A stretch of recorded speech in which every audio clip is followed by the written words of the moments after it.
not what it was meant to be. You no. L-O-V-E was meant to be the master key of peacefulness, happiness, and together.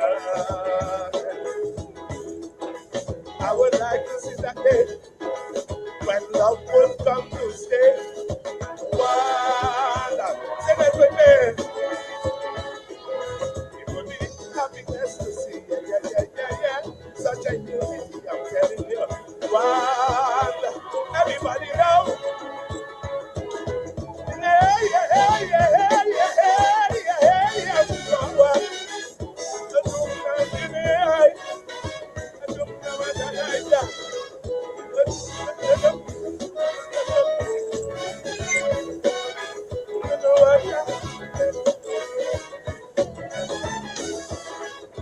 Love to the world, yes, is all that I can say, yes.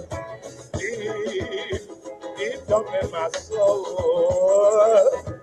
I would like to see that day of peacefulness, happiness, and togetherness. I would like to see that day when love will come to stay. One, sing it with me. It would be happiness to see, yeah, such a unity. One, everybody sing it. My dream, yeah. My dream, oh, yeah.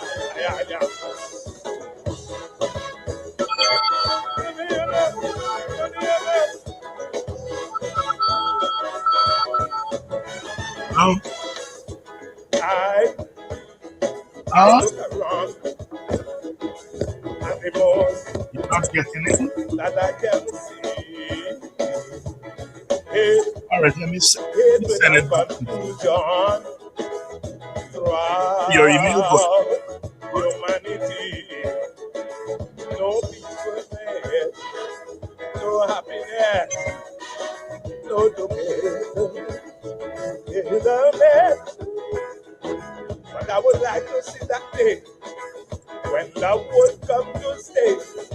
One, sing it with me now. Yeah. It would be happiness to see. Such a unity, I'm telling you. One love.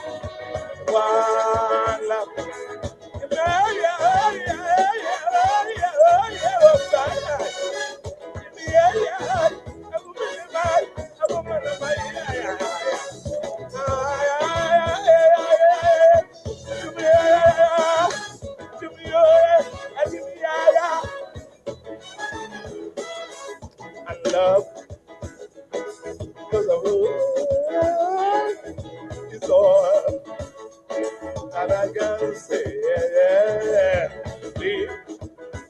deep down in my soul, I would like to see that day, your peacefulness, happiness, and together, yes. I would like to see that day when love would come to stay. One love, sing it with me now. It would be happiness to see, yeah. Such a unity, I'm telling you. One love, everybody know. Yeah, thank you very much, spread that love, spread it love. Yeah, my dream, yeah, thank you very much. Yeah. I am.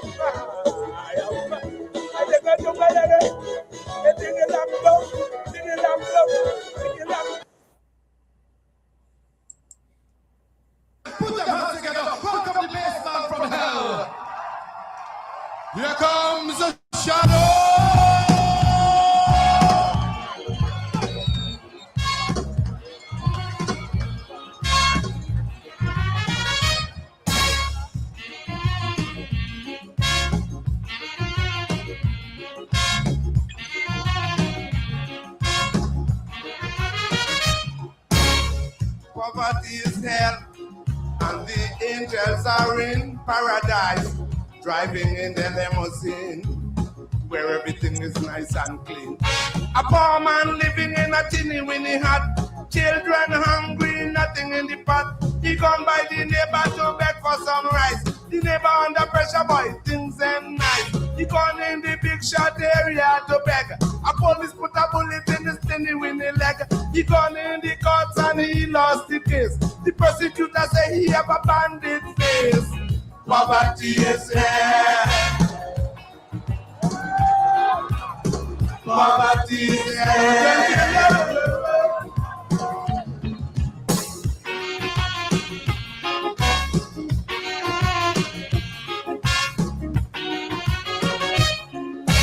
Wake up in the morning and the baby cry.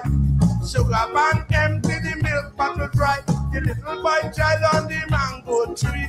The mango green, nothing up his belly. The young girl body, she wouldn't settle. She white, she bumsy with stinny nettle. Toilet paper, they never had. They used to tutu in the gully by the old backyard. They rub she down and they put she to sleep. The rain come down and the house asleep. Poverty is hell. Poverty is hell.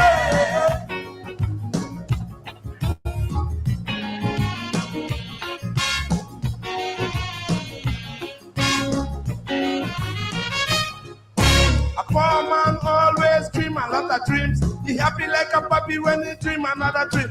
He dream that he have a new roof on the hut. He dream that he have some good food in the pot. He dream that he have a rich friend named Frank. He dream that he have a lot of cash in the bank. He dream that he pay all his bills for the month. He dream that he have a new car in the front. He dream that he have to go to a vet. He dream that he pocket have a big fat wallet. He wake up in the night and he rush for his pants. All he found in the pocket was a whole lot of hands. Poverty is hell. Oh, don't you know? Poverty is hell.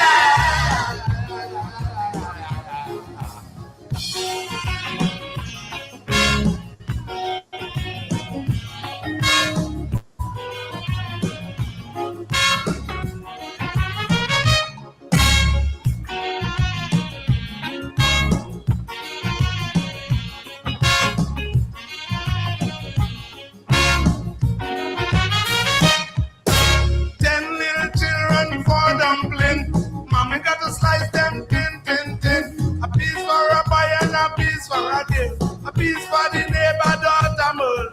The cat in the corner looking to beg. Little Jack corner kick him in the leg. Go in the room and look for a rat. The rat in the roof, he know about cat. Now the cat see a chicky chang, yeah. He rush for the chicky chang.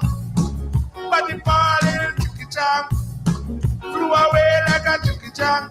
Then cockroach gone in the condensed milk. Mama get vexed for the condensed milk. Who leave the condensed milk open? Come here, you picky head, good for nothing.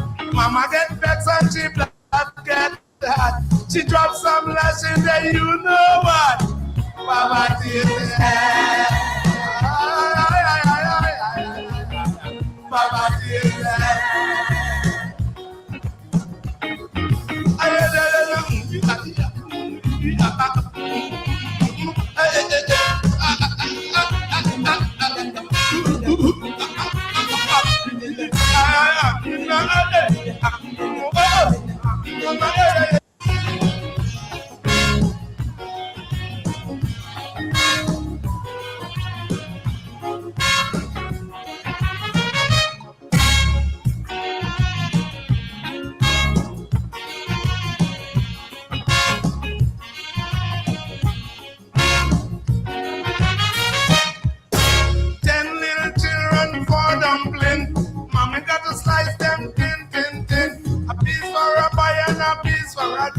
A piece for the neighbor daughter mole. The cat in the corner looking to beg. Little Jack corner kick him in the leg. Go in the room and look for a rat. The rat in the roof, he know about cat. Now the cat see a chicky chang, yeah. The rat rush for the chicky jam. But the party chicky jam flew away like a chicky jam. Then cockroach gone in the condensed milk. Mama get vexed for the condensed milk. Who leave the condensed milk open? Come here, you picky head, good for nothing. Mama get vexed and she blood get hot. She drops some lash in there, you know what? Mama did that. Mama did that.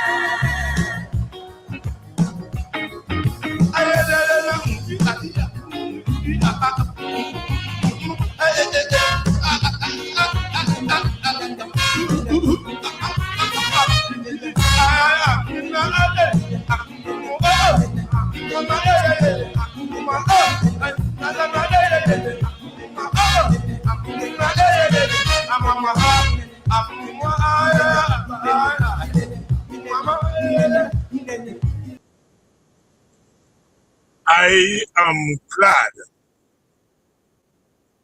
I am glad I was born a West Indian. I am so glad. And I'm glad I love my identity, because that music, the greatest gift that God has given mankind, is that calypso. Poverty is hell. Winston Bailey, the shadow. He didn't have to be in Guyana today to witness 58% poverty. It is what we call the Caribbean Black prophetic tradition. He prophesies Guyana. Poverty is hell. And all of us can identify with the lyrics of that music. I'm retired now. And some days, I'm glad I'm retired from teaching at the university. But some days, when I hear that kind of lyrics, I want to crawl back into the universe, because my best days was when I taught those lyrics as texts. No book. The students, white people, children, Hispanic children, Black American children, and some West Indians, they had to study those lyrics. Oh, and what a joy it was for a little boy from Buxton teaching the lyrics of a little boy from Tobago or Trinidad or Guyana, St. Lucia or Barbados to so-called foreigners. Louis Bennett, the folk poet from Jamaica, called it colonization in reverse. Colonization in reverse, and you hear? I love it. I am one West Indian, one African, one Guyanese. I enjoy poking my finger in people's eye. You know why? Because I was not meant to be. Last night I did some teaching, and I know you all enjoy. I had to teach Leno Craig. You know, these boys, bright little boys, them, you know. As I said last night, they buy bright more than me. 50 times over. But he doesn't have the tools to analyze politics. Oh, the PNC has not made the case to Indians.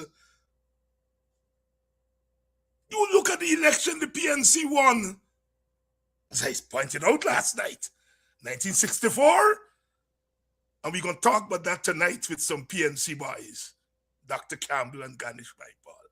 1964, 2011, 2015, and I'm maintaining that in a rigged election of 2020, they came within one seat of winning. And when they open the box and you see what's in the box, they won that election by at least 3 seats. So 64, 2011, 2015, 2020, what all of them have in common? The PNC went into coalition. They won with coalition. So anybody want to give advice to the PNC, that's the advice they should give them. And it's my humble opinion that was the advice that they were given, we were given in 2025, and we ignored it, and our base put licks on we. People telling the PNC, oh, go into the Indian community and make your case. Crossover vote. Let me tell you something. I taught politics for 30 odd years. I studied for 50 years. I in for 50 years. And let me tell you this. You win an election with your base and you lose it with your base. If your base gives you 35% and the crossover give you 10%, it's still 45. You ain't winning nothing. Crossover is when your base carry you to the dome out. You know why it's dome out? Your base carry you to 45. And then the crossover come in and give you 7 more and make you 52. But if your base carry you to 35 and you get 7, that's 42. At teaching, because that's what God blessed me with. And them little boys like Leno Craig. Leno is a bright boy, but he doesn't have political tools to analyze politics. The first thing you do in politics, there's a political science. You observe. And you observe that the PNC, whenever it has won in coalition. In 64, it bring its African base. And the YAR bring the Amerindian base. And the black redskin middle class, Georgetown, some of them who vote for UF. And the Indian urban vote, because the PPP did not contest the seats that UF was favored to win. So the supporters vote UF a teaching. God bless me with her. And so the crossover vote came via the UF. Come to 2011. PNC bring its African base. And the Indian crossover came via who? The AFC. 2015, the PNC bring its African base, and the crossover come from who? The AFC. In 2020, by that time, most of the Indians went back to the PPP. But the PNC was able to run up its African base to close to 80%, compensated for some of the Indians who went back. Your base. And the polls, the internal polls that the APNU did, showed that if they had brought out 84% of their base, they'd win, and they did win.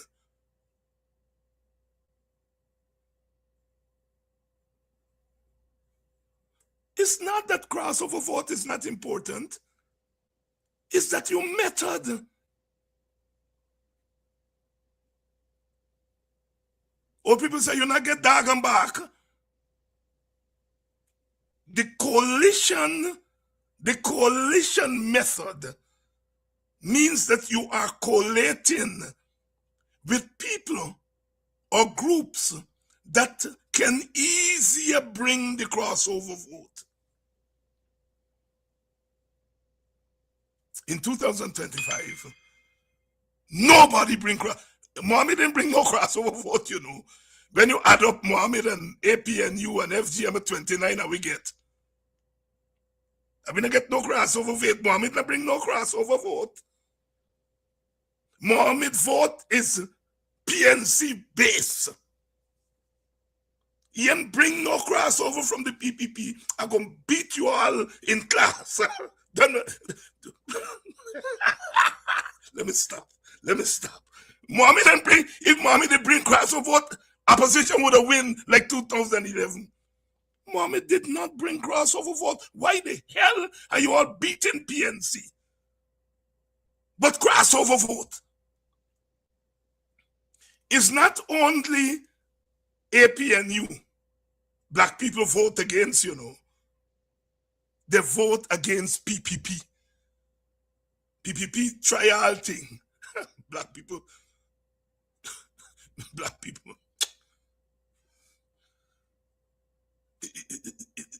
This people must analyze properly. It's not only PNC 2/3 of the base because 1/3 went to Mohammed and 1/3 stand home. But they vote against PPP. Jack Dio, I'm bringing in them by just now. Jack Dio said, oh, Norton is a political scientist. And he know the first thing you do is protect your base.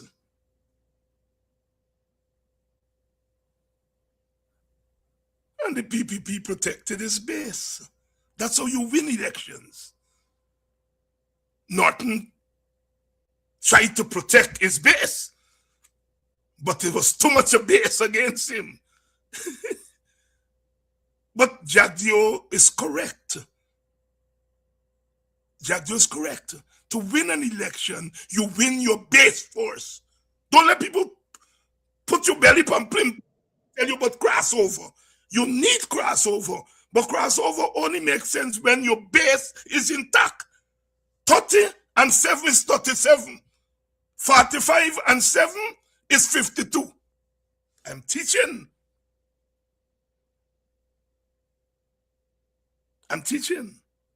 Jack Dior said, you must protect your base. He meet me in parliament and he tell me the same thing. Basically, he said, David, why are you so stupid? Mr. Barrett, when I was preaching 2 things before election, I was preaching run up your base and coalition. You beat me up and say me is racist. And me say last night, me know tell you what he tell me. But he knew I was right. And if you're PPP and David Hines is preaching the right formula for them to win, you beat him down. I understand that. When PPP beat me, I know I right. And I was preaching 2 formula. Well, 1 formula. Run up your base and coalition. We didn't run up our base and we didn't collate. And we didn't go to book. The last thing I want to tell you all, third party don't have base. WPA never had a base.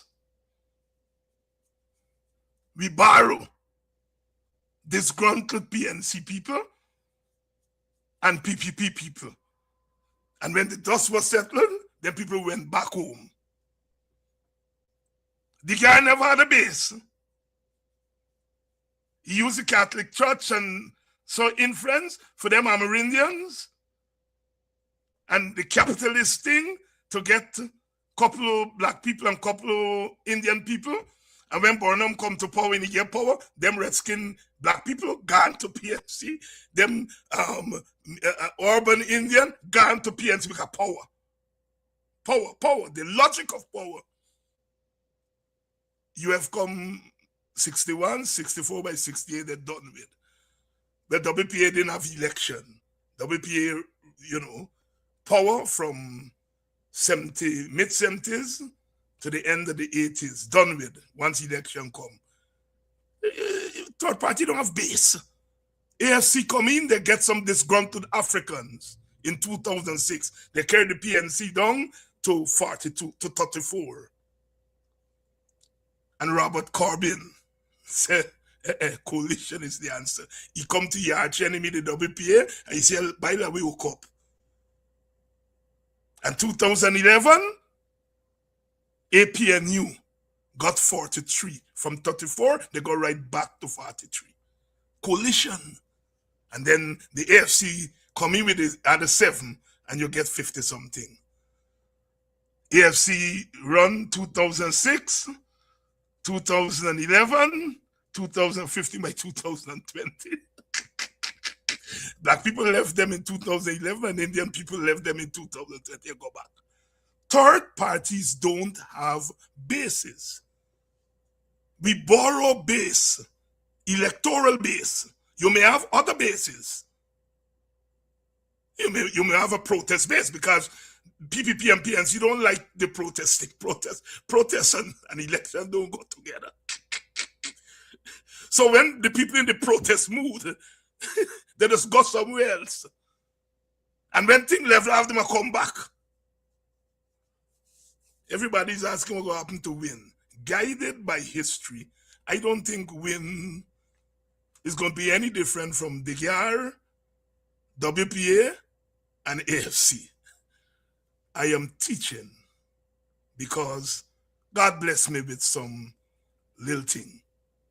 Politics, nowadays with this social media thing, everybody a political analyst, and sometimes you want to farm it when something you hear. But Teacher George teach away in Buxton. He said, when you're there politics, a little bit, he said, "By come, me notice you like politics." I say, "Yes, Teacher George." He said, "Let me give you advice. When you're there politics, you got part your stomach in two. Part for vomit and part for eat." And sometimes a big part of me that's one vomit without me here for political analysis. But it's a sign of the times. Tonight, we have on with us the leads, my leaders, in the parliamentary caucus, APNU parliamentary caucus, Dr. Terrence Campbell and Ganesh Mahaipaul. Last week I had Vincent Alexander on, masterpiece of a presentation. I had Takumo Gunse and Adriana Thomas, and what I call the other perspective, the radical perspective. Sometimes you don't want to touch it. That's when me be like, sometimes you say, "Oh God, it's what?" You know what I mean? But we are part of the Guyana-Caribbean mix. You had to have radicals. You always have to have the radicals, When Toussaint gone, the Dessalines take over. You gotta get Toussaint, you gotta get Dessalines, you gotta get the whole mix. On Thursday, them by from Linden, light up the place. Light up the place. What massacre? What Wisma massacre? Talk to me. By Shama Solomon, bad like a whole bag of dark flea. He and Dr. Adams and Apostle. And then by tear up this place here Thursday night. And then Friday I had Amanza. And Amanza place is not where she is. She places back when she moment she had the party, and she know that. And but we had a wonderful gaff and wide coverage, wide. People disagreed with her, and so on. But she asked me the question, if you remember, why all them rest who go to PPP? She made the point that she did not go to the PPP, but she getting more beat up than them who gone to the PPP. And I will tell her the God spell truth, Mr. Nelson. In my village, he never said God spell. He said, "Teacher, may I tell you the God spell truth." And I told her the God spell truth because people feel that them who go to PPP, maybe that's where they belong. But your place is really in your mama, your daddy party. That is why they vex with you more than the rest. Oh boy. Tonight my leaders are on here. Dr. Terrence Campbell, who is the parliamentary lead. Dr. Campbell came on here a year ago, and he made a big splash. And 1 year later, here he is as the parliamentary lead of the APNU. And Ganesh Mahaipaul, and let me say this, and I'll say it in front of Ganesh's face, and I don't care if he vexes. I don't think there's anybody in the National Assembly of Guyana who understands how Parliament works more than Ganesh. Ganesh walk. You all may not know, but people stand up and stand in order. Ganesh, where is he standing in order? 42, 31. and so on both sides, on both sides. And when I made this remark, one of my party members said, because he takes Parliament seriously. And you have to have a particular gift to take a jokey place seriously. Because our Parliament is really a jokey place. But I think Ganesh Mahaipaul makes you step back and say, well, it may be a jokey place because the PPP make it a jokey place. But in the final analysis, it's a very serious place. And I don't care if Ganesh vexed with me, but I needed to say that in front of his face. Good evening and welcome to Politics 101, the only place to be at 7 o'clock in the evening. We do this out of love and duty. And that's why we always say, we love you. We love you. And we're going to talk things here that people are afraid to talk. Not because we are not politically correct, but we determine our own correctness. George Lamin, the West Indian Barbadian novelist, said we may not be able to determine the price of oil or sugar on the world market, but we're able to define who we are. Sovereignty. Sovereignty. Sovereignty, not of a geographical space, but sovereignty of the imagination. Professor Neckelford said the combination of the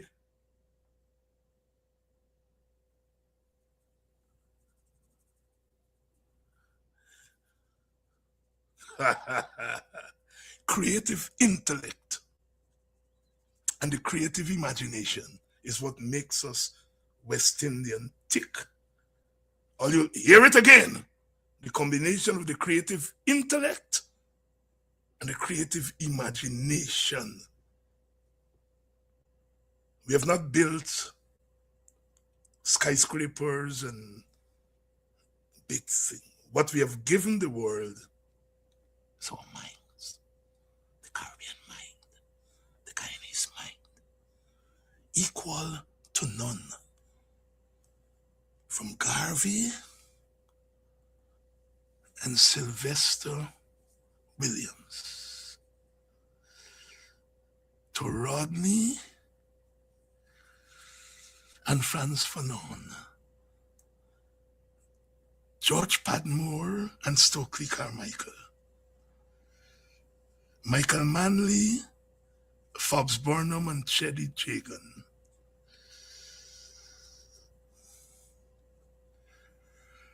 the struggle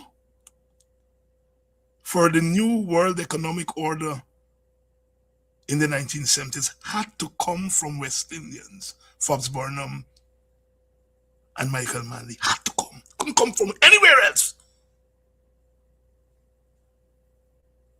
Given the world the mighty sparrow. When God was giving gifts to Calypsonian, he sparrow all. Trogdor says so. Bob Marley left school when he was 14 and became the principal spokesperson of world liberation in the latter half of the 20th century. Usain Bolt going down, waiting for the gun. And after the gun, he raced to victory, carrying the Caribbean on his shoulders. Sir Isaac Vivian Richards and Garfield Sobers, with ball in hand and bat in hand, became geniuses that cannot be compared. And so when Kemar Roach raced in a few days ago and shattered the stumps of the Sri Lankan number 10 batsman and celebrated 300 wickets, the Caribbean came alive. We are what we are, and that's the way it's going to be.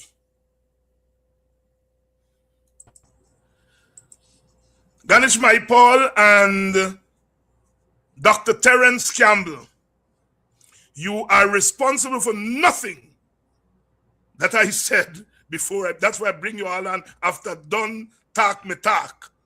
All right? And you know, when you dance and you put on the dance, Campbell, you go, I don't, well, my pa would know too, because they do wedding house dance and so on. You know, when you dance and then by a watch, you take your foot and you rub it out. You know what?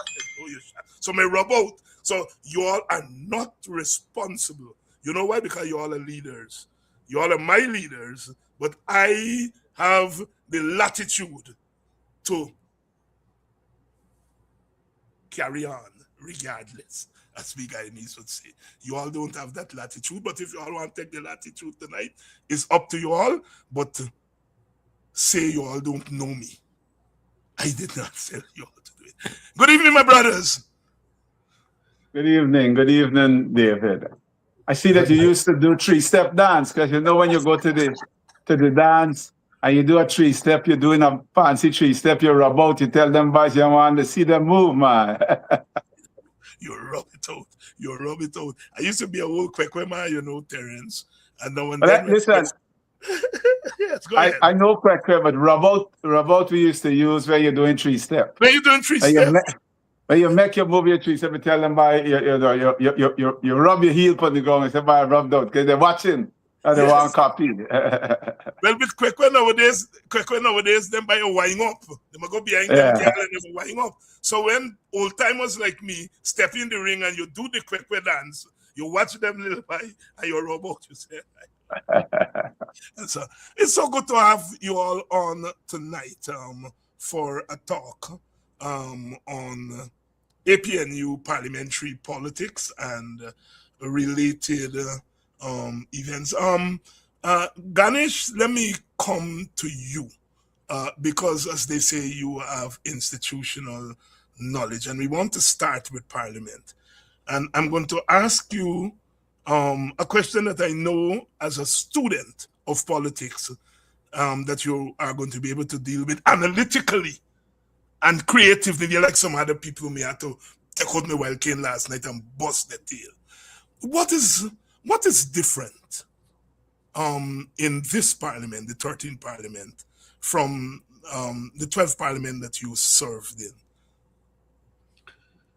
Well, I don't think that there is any difference per se, because in our parliamentary democracy, once you have the majority, whether it is by 1 or 6 or how many numbers you can think about, you're still in control.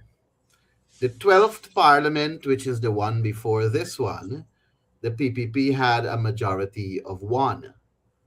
And still they dominated by way of passing bills and motions and determined when the parliament would sit.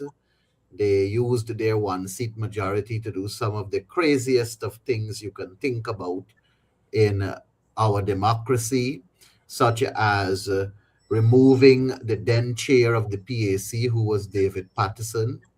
They also used that 1-seat majority to change the quorum requirement for a public accounts committee. Since 1963 or thereabout, the established public accounts committee always had a quorum of any 3 members. And in 2021, the PPP used its 1-seat majority to change that for it to now constitute 2 members of government side, 2 members of opposition, and the chairperson. And since the introduction of that resolution, we have had seldomly, well, not seldomly, there's no such word as seldomly, we've had seldom. Well, you can create words. In politics, I learned over the years you got to be linguistically flexible. We seldom met as a PAC since 2021 with that move by that 1-seat majority. And right now we're having issues having public accounts committee, which is really the committee that deals with accountability of taxpayers' money. They also used their one-seat majority to make changes to the the the act that speaks to our petroleum revenue, that speaks to our oil resource, and they used their one-seat majority to do several crazy things in the 12th Parliament. So there is no significant difference of what happened in 2012 to what is happening right now. In fact, I would go as far as to say they have amplified their disrespect for our parliament in this, the 13th Parliament. After 9 months of our 2025 elections, our parliament met 4 times, 4 sittings we've had. I don't think in the history of our country we have ever had a parliament meeting for only 4 sittings after 9 months of an election. No other parliament in our history can record that. And then when you look at how they are operating with our resources now, trying to run from parliamentary scrutiny, they had a meeting of the Economic Service Committee the other day, and they decided with their majority that that committee will meet just once per quarter when it used to meet once a month.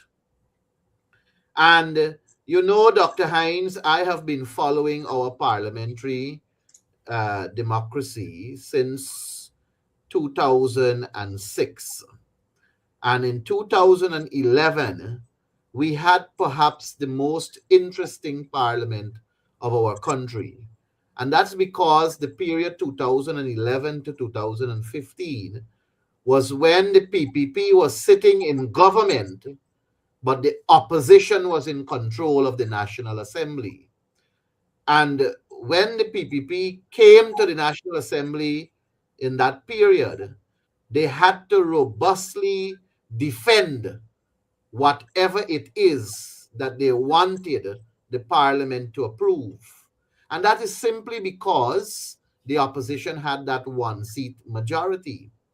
And you would recall that it was so intense during that period that there was no time for idle behavior. There was no time for nasty, erratic cuss-outs.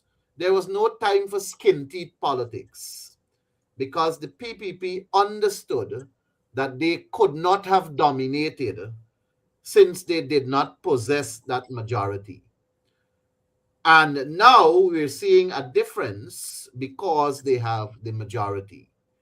So again, I say to you, to simplify my answer, there is no difference from the 12th Parliament in this, the 13th.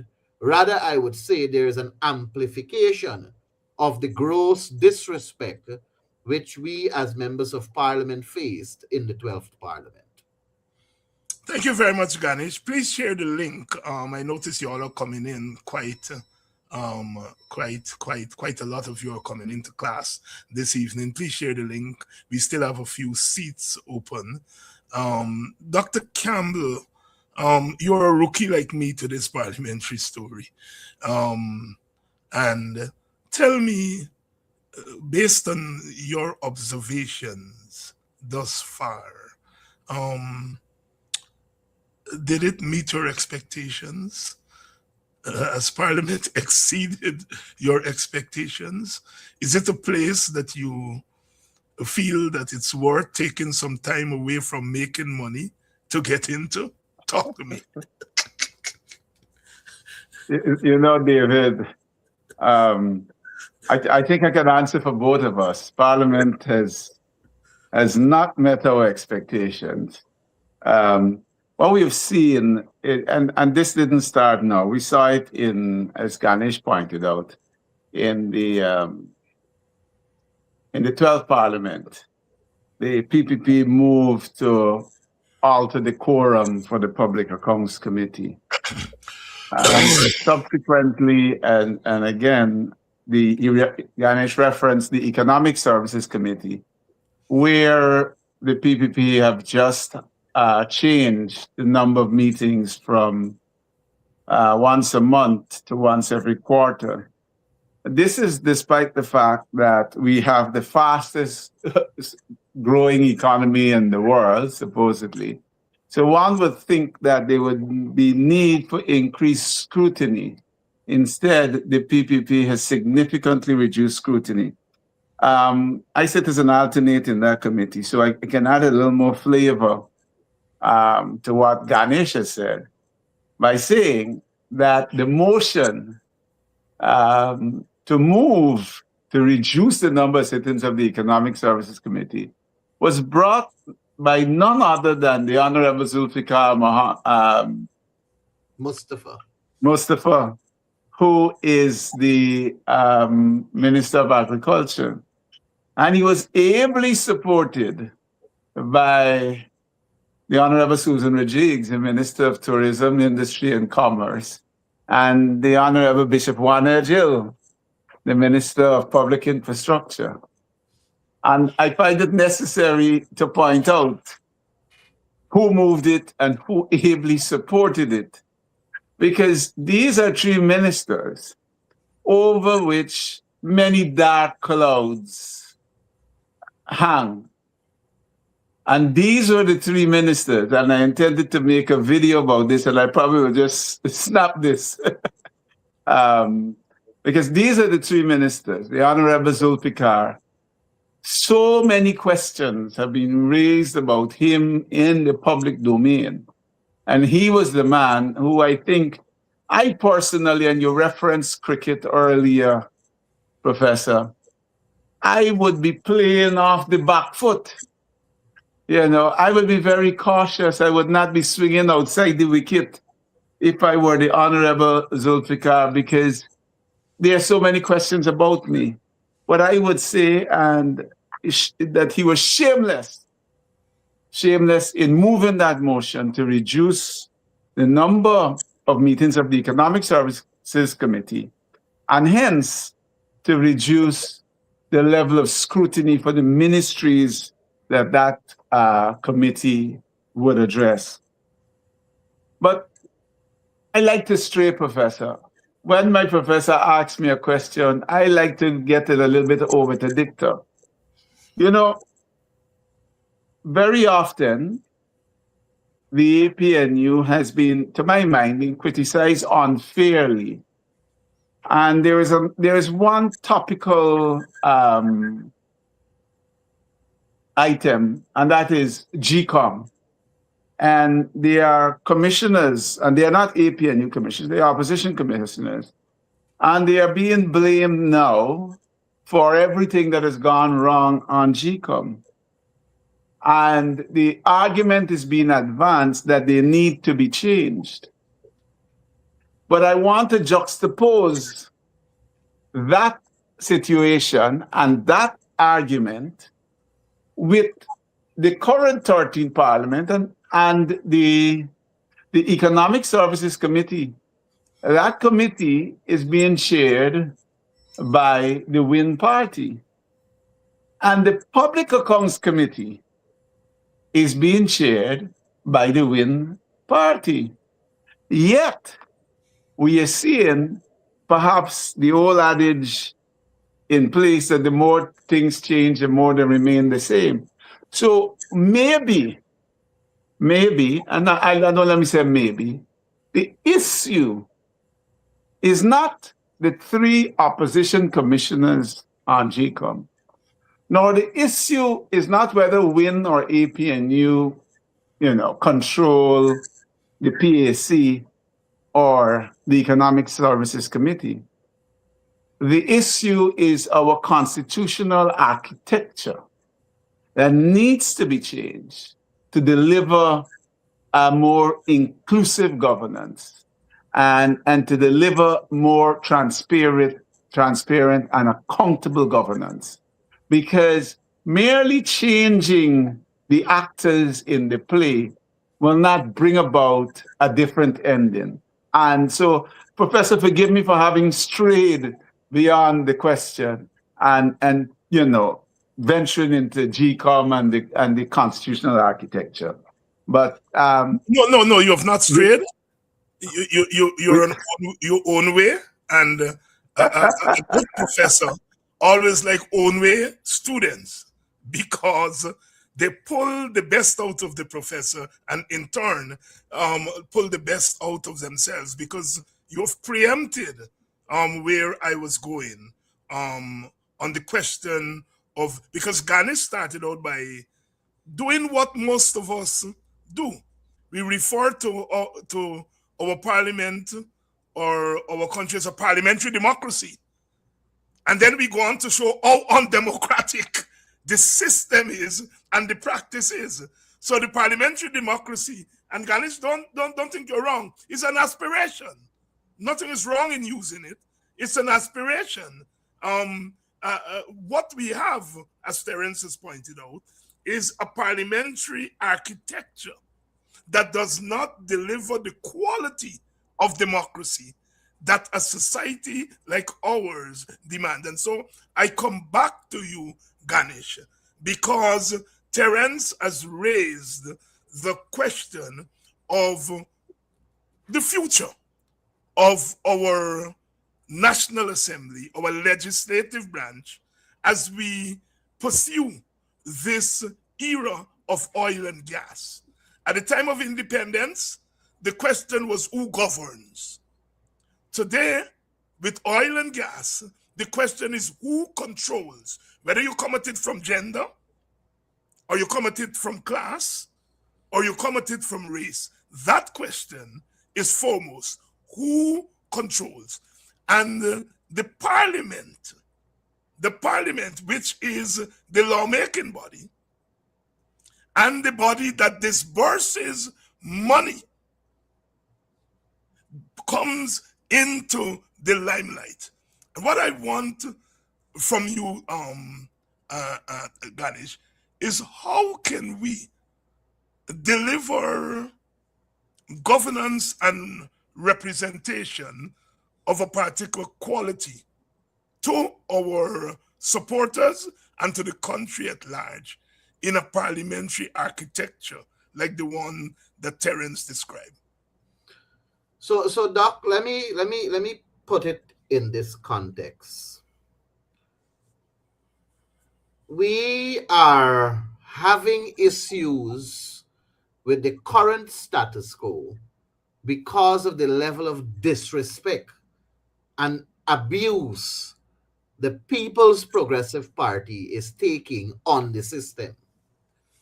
When the framers of our Constitution and the framers of our standing orders and the framers of our parliamentary architecture, as you rightly pointed out, when they documented these procedures and rules and manuals and so on, it was not with the intent of utilizing it to disadvantage the parliamentary minority. It was never with that intent. And that is why older parliamentarians who have distinguished themselves from both the PPP and the PNC sides are left amazed at how our parliament is functioning today. Because in their time of service, these very rules existed. These very practices that are documented in the Constitution, in the manual, in the standing orders, and so on. They were all there and they were working and functioning in the best interest of the Guyanese people, with maturity being exemplified by the players. But what we see today with this modern PPP is one where they're abusing the shortcomings, so to speak, of what is documented. So because it is stated, let's take the Amanza Walton Desir situation, for example. Because it is stated in the standing orders that the parliamentary committees must reflect. In fact, I can give you the exact words, and you did say I know the standing order. Thank you for that compliment. It is actually in 94.1. It says that every select committee shall be so constituted as to ensure as far as possible that the balance of parties in the assembly is reflected in the committee. Now, I think mature politicians, though 4 belong to the opposition, mature politicians would have had no issues accepting that we can spare one of our 4 to Amanza's party once there is that agreement between WIN and APNU.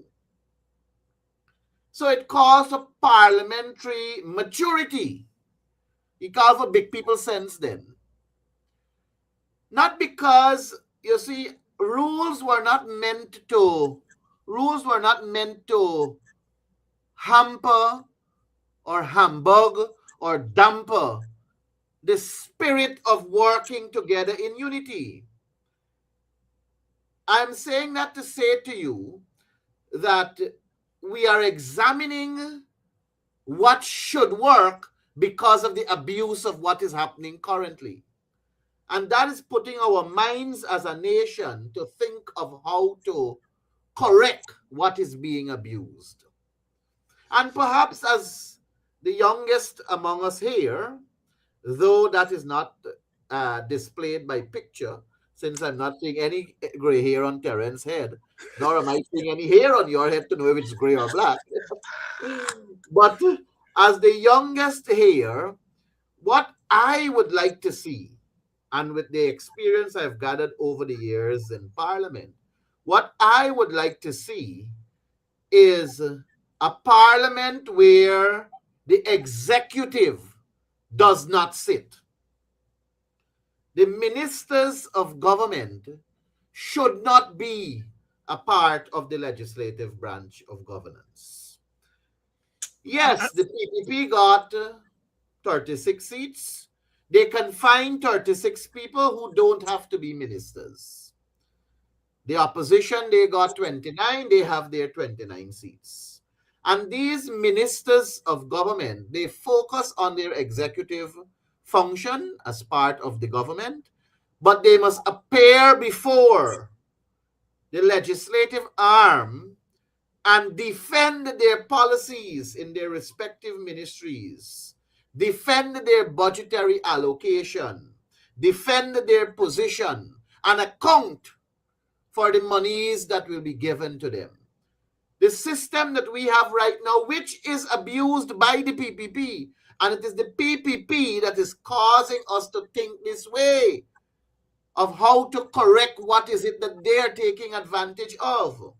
And I again reference the older parliamentarians. If you speak to Jeffrey Thomas, if Ripudaman Prasad was alive, who's from the PPP, and if you speak to several other older MPs or former MPs, Moses Nagamutu has a wealth of experience, so Dinga Lumumba from the PPP side, Henry Jeffrey, go down the line with our MPs who have served in the past. They will tell you that there were times when opposition and government would meet in the caucus rooms or in the committees rooms to iron out and to rationalize and to fix the problems. They would tell you that in 2015 to 2020, even though the APNU had a majority, they would meet with the opposition, who was the PPP at that time, to fix the problem. I have read about Chedi Jagan and Forbes Borna meeting to fix the problem. Not to abuse the system in its current construct, not to take advantage of the situation, but because of what we're seeing, and I'm being repetitive, because of what we're seeing here in today's Guyana, it is forcing us now to think along the line of constitutional reform and how do we put measures in place to safeguard and strengthen what we call our democracy so that the people of Guyana will be represented to the fullest. And it is unfortunate but necessary because we have to address it if the focus is to be on all Guyanese being treated in an equitable manner, especially when it comes to our resource distribution. And not what we are having right now, where a cabal, a certain percentage of our Guyanese people, in the smaller number that is, getting rich and richer as the days go by, and a larger number of our Guyanese people are struggling to make ends meet.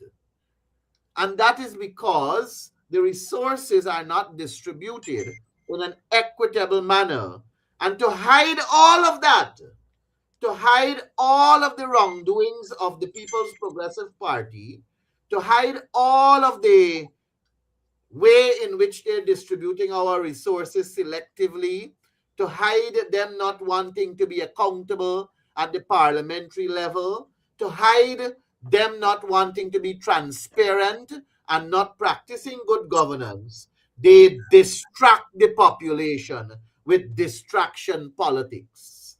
They use the social media and they use DPI and NCN to showcase Irfan on a bicycle riding, or him cooking a pot of cook-up, or him dressed in an outfit that is eye-catching to people, and they use that as distraction politics to play on the minds of our people, to play on the soft spots of our people, so that our people will tend to forget the seriousness of what is before us and focus more on the senses.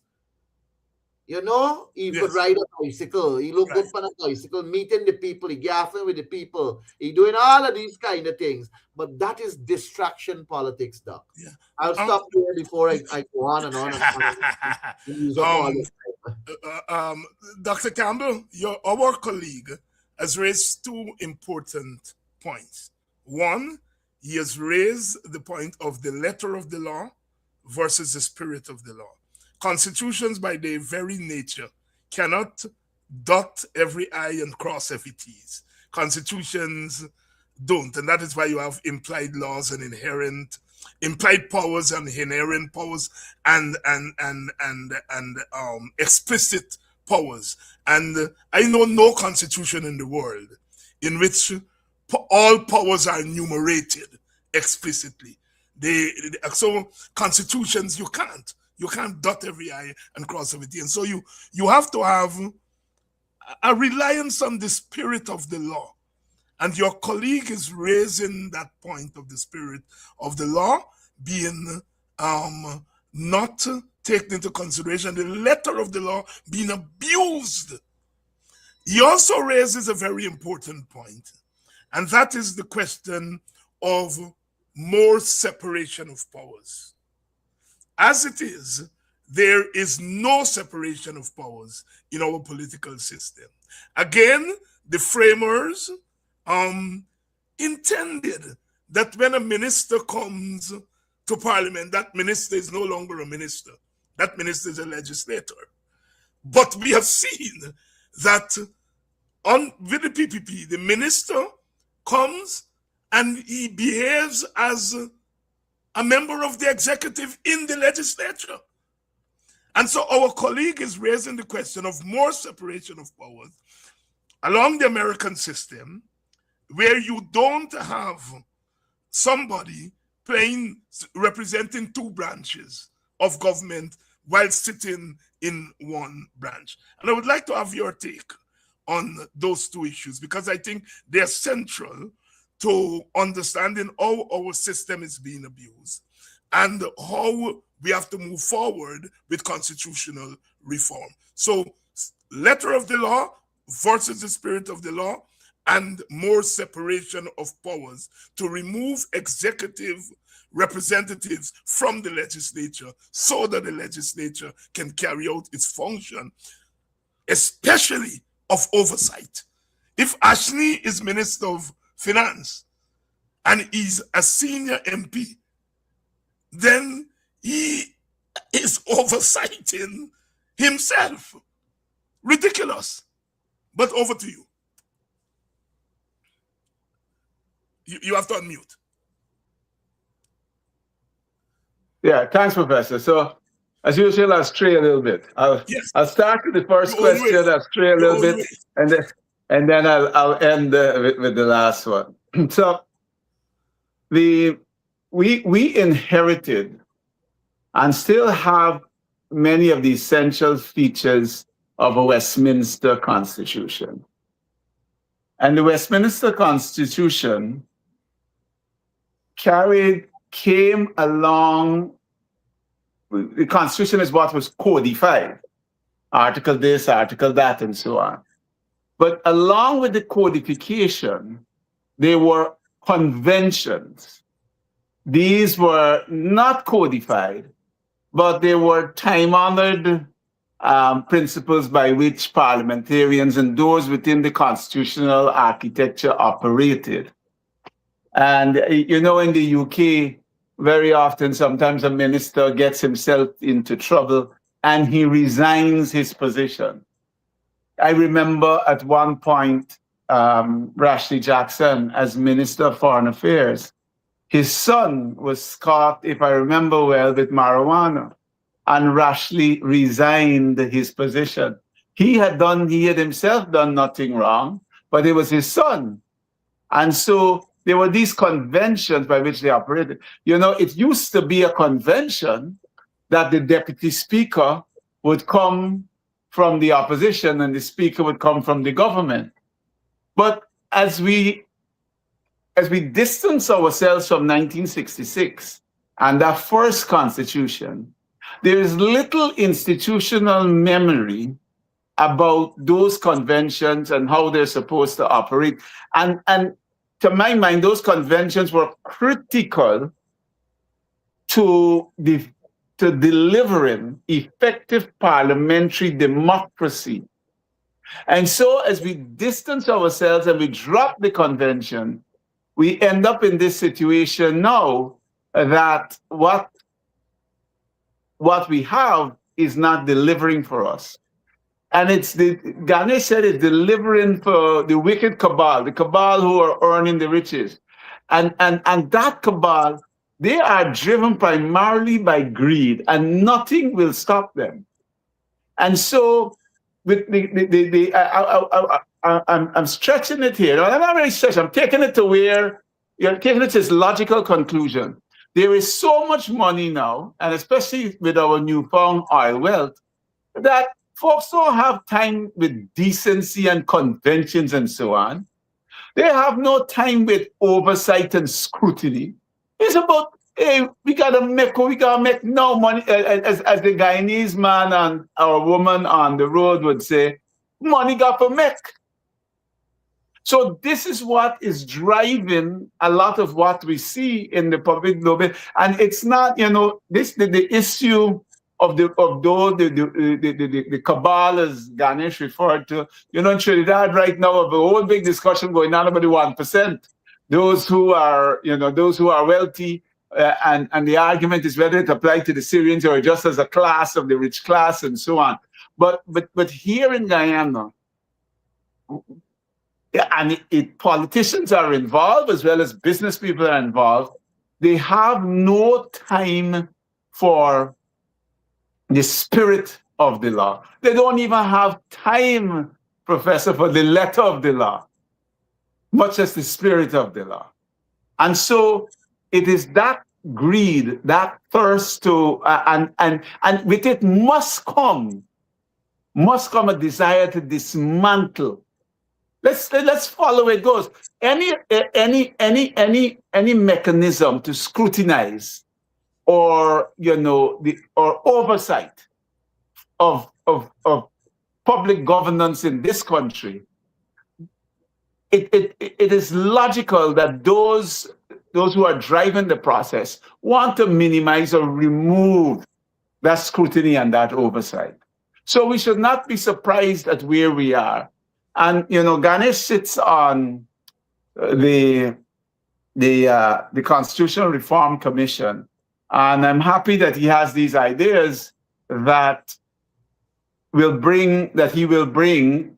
But I don't believe that there is any. I hate to be a Debbie Downer and throw a wet blanket, but I don't believe that there is any appetite, because the PPP came in talking about constitutional reform, and a commission was set up, but I don't even think the commission had a meeting or two or anything of substance. And now the PPP said, listen, the commission must now, they got passed a law so that the commission will reflect the current, proportions of the of Parliament, with wind and so on. But they have brought bills. If constitutional reform is important, you would think that there would at least be a bill tabled in the National Assembly to effect that change. But there is no desire, Professor, for us to have meaningful constitutional reform. So we haven't seen that bill as yet. And, I have to juxtapose this drive by the rich. I want to share something with you. My fellow MP Psycho and I, we've been visiting people who have been impacted negatively, whether they get murdered and knocked down on the road and so on. We are on the Because We Care tour. So we went back to the family of little Soraya, the girl who was killed in the explosion by the Venezuelan terrorists at the Mobile gas station on Regent Street. And that family was offered psychosocial help, counseling, and so on. They were told they were going to get counseling. Professor, no counseling.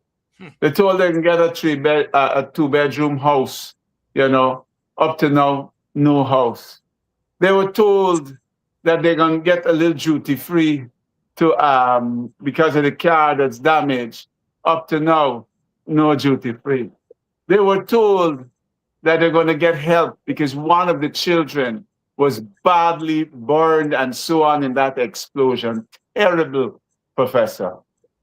And, the family had to travel to the United States at their own expense, for treatment and have to return, and no help from the government. We as a team, we offered to help to get them back to the United States. But really and truly, this was a national security lapse that is something that needs to be addressed urgently and has still not been addressed. And we remember 9/11 when people suffered. The United States government stepped in to help them. But here in Guyana, with all the riches, the cabal is only concerned about itself. And I'm mentioning this because you played the nice calypso about poverty. And so it would be remiss of me not sharing this experience of where we went down the road. So, and I want to end with Ganesh. Ganesh has spoken about the executive, members of the executive not sitting in Parliament. And that's something worthy of consideration for proper oversight. But there are so many areas. I want to touch on the, you worked in Arizona, and, but let's go to New York. New York is typically a blue state. Imagine the governor of New York running and becoming governor, but the cabinet of the governor in New York is being appointed by the Republican administration. And this is another area that I think, and we could go on with so much more that I think we need to change and we need to codify, because we have a situation where if the opposition controls Region 10, or the opposition controls Region 7, or wherever region, the government makes sure it sends in an REO, an RHO, and a REDO who are going to oppose the administration. So we cannot imagine the governor of New York not being able to appoint, well, currently it's a female, her own cabinet. She got to work with people that Trump has appointed. And that's a recipe for gridlock. Ganesh referenced the Natural Resource Fund and the law I know a little about. I remember arguing even before the first piece of legislation was passed, that legislation should have been embedded in the Constitution. And I will continue to argue and advance it on this program, that the Natural Resource Fund, the withdrawal formulas and so on, it ought to be embedded in the Constitution, because we cannot afford to have any government raiding the Natural Resource Fund and using it for political purposes. And this is what we saw. The PPP came in and they changed that the law. They removed opposition presence, except in one little small committee, the investment committee, on which I had the honor of being the first opposition representative. They removed that opposition and the presence of a number of civic organizations.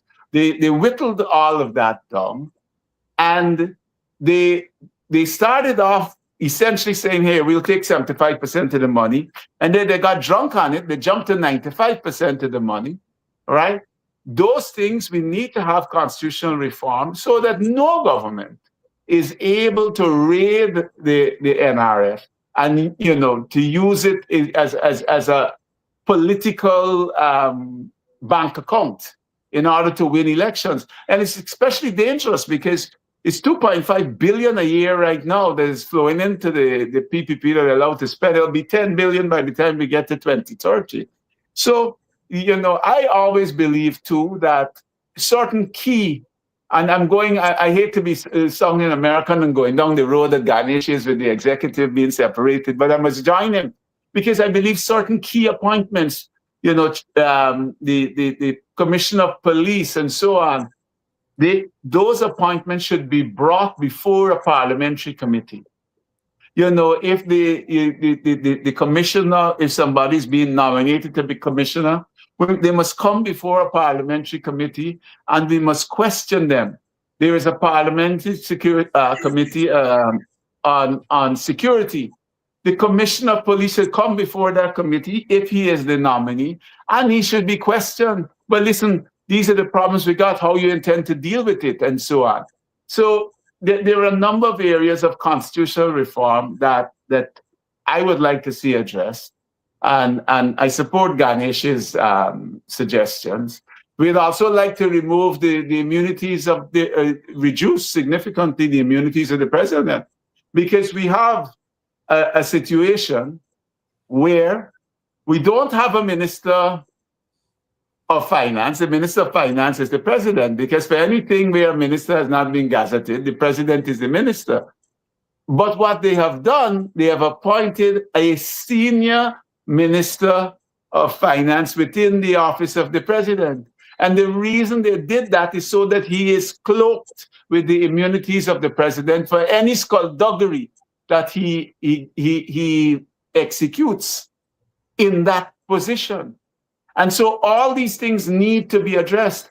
And we can see, I can end on this note, from making the minister, Ashley Singh was senior minister of finance, standing on his own, not under the cloak of the president, in the period between 2011 and 2015. But because of scrutiny that he was placed under, he came back. And I am pretty sure he demanded that he will not.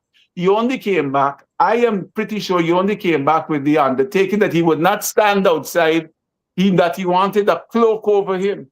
And this is why from 2020 to 2025, and now from 2025 until whenever, he has gone under the president's curtail, the way I've said, so that he will be cloaked with that immunity. So, and if you take his actions and you take the adjustments to the quorum and not turning up for the PhD, and you take the Economic Service Committee, it is all of this is the actions of an executive that is determined to avoid oversight, that is determined that he will not be accountable to the people of Guyana, that is determined to make things opaque and to avoid transparency. And this is what we are fighting in Guyana. And this is what you and Ganesh and I and the rest of our colleagues on the APNU team will continue to expose and to highlight and to fight. Dr. Terrence Campbell, the parliamentary lead of APNU. Dr. Hines, yes, if I may, I don't yes. want what Terrence said something that I believe is worth repeating, particularly for your viewership, not to take away from the importance of this dialogue and having regards to the fact that you don't normally have a close-off time. But it is something that is worth repeating for the sake of your viewers. And that is, he and Psycho Andrews today visited the family of that young girl that lost her life in that bombing at, I think it was King Street at the gas station. And at the time when that happened, the government displayed with optics again their level of concern, or one would think their level of concern. I do remember hearing the Ministry of Human Services and Social Security through Minister Vindhya Prasad promising psychosocial therapy for the family, promising all the things that are essential to at least attempt to put back this family and bring them back to some degree of normalcy. I do remember when the promise was made to say that they are going to assist to take the family and whoever else has to go abroad for medical treatment and the likes. And I think I do recall also that indeed a duty-free concession was promised so that they can replace the damaged vehicle. And several promises were put into a package that was beating in the public space to show government concern. And here is it that Dr. Campbell and Psycho went back to that family to inquire, to check up, to see what has happened.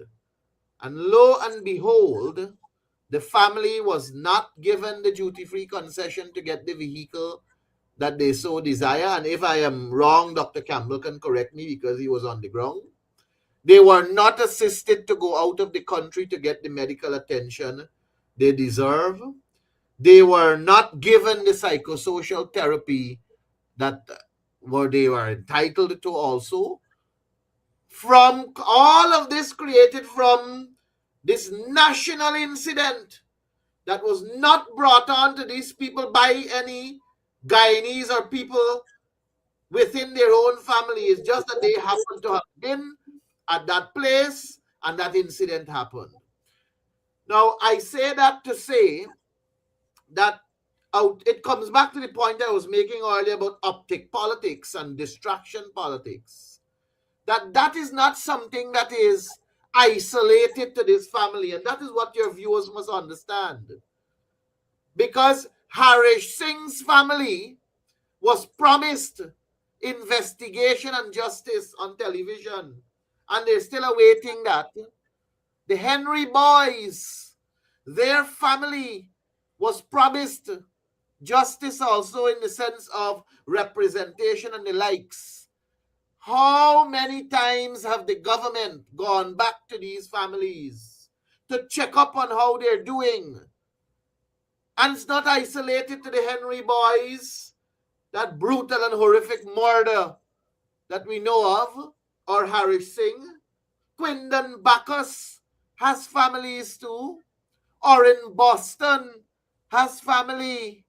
Keon Fudgeny has family. Ronaldo Peters They have family. They all have family. Is the government, the Ministry of Human Service and Social Security, the Ministry of Education, these social services ministries, are they inquiring how these people are coping, how they're dealing with these situations? Look at Adriana Young, the family.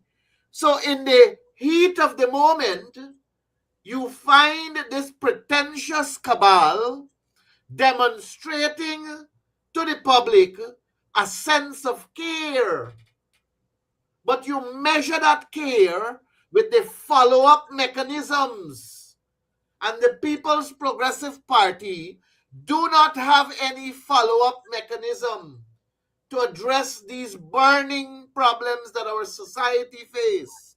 Instead, it is a spur of the moment, optics kind of politics for their own benefit, with the expectation that Guyanese will forget. But our country is hurting. Several of our families across the length and breadth, mothers and fathers, are awaiting justice because of the untimely death of their loved ones. Altaf King from Region 6, Little Africa, and so many others. But you don't hear the government doing any follow-up.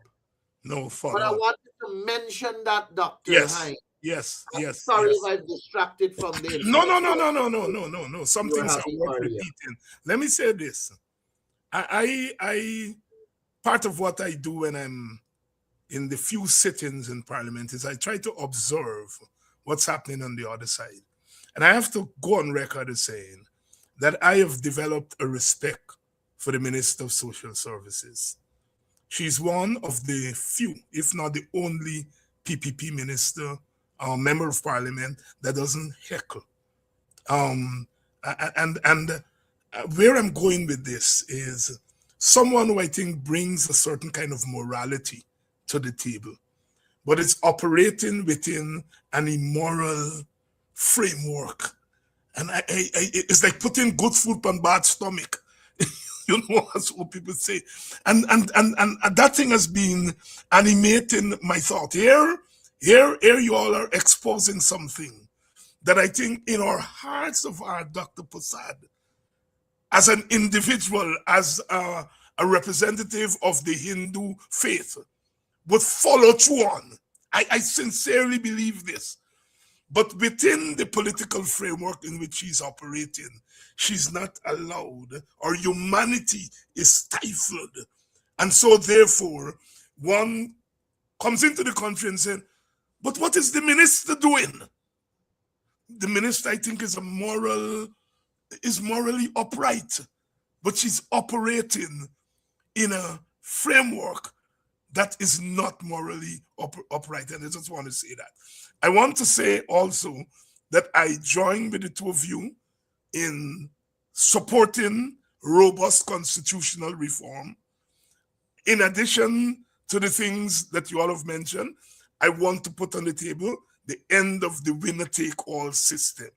I think going forward, any constitutional reform has to be situated within that framework of the end of the winner-take-all system. Because if you end the winner-take-all system, you end winner-take in Parliament, you end winner-take in the executive, you end winner-take in parliamentary committees, etc., etc., etc. I particularly like Terrence's thing that certain appointments must go before the parliament. Your thing of the more separation of powers is something that I think is essential as we move forward. Let me shift gears and take you all to what I think 99.99% of this audience been waiting for. The APNU at the last election was beaten badly. It's now a third party. There are lots of conversation about what went wrong. What are the reasons? And as it must, when something of that magnitude happens, it animates the citizenry. And as you would have heard in my introduction, that I point to what has worked for the PNC as the major party in the coalitions, what has worked from 64. And that is coalitions have worked for the PNC. And I think sometimes people are oblivious to that when they're giving advice to the PNC what it needs to do, what it needs to do. There's some people who say the PNC is dying. Some people say the PNC is dead. All kinds of things you're hearing, as you must. Has the PNC, and I'm talking about PNC here, so I'm taking myself out. Has the PNC done any forensic analysis of what happened at the last election? I start with you, Ganesh. Thank you, thank you. I don't know why you're starting with me. If it's because of me being in the PNC Yeah, so yeah, yeah. long. You senior to Terrence in No, the but I have PNC. great respect. I have great respect nonetheless for yourself and Dr. Campbell.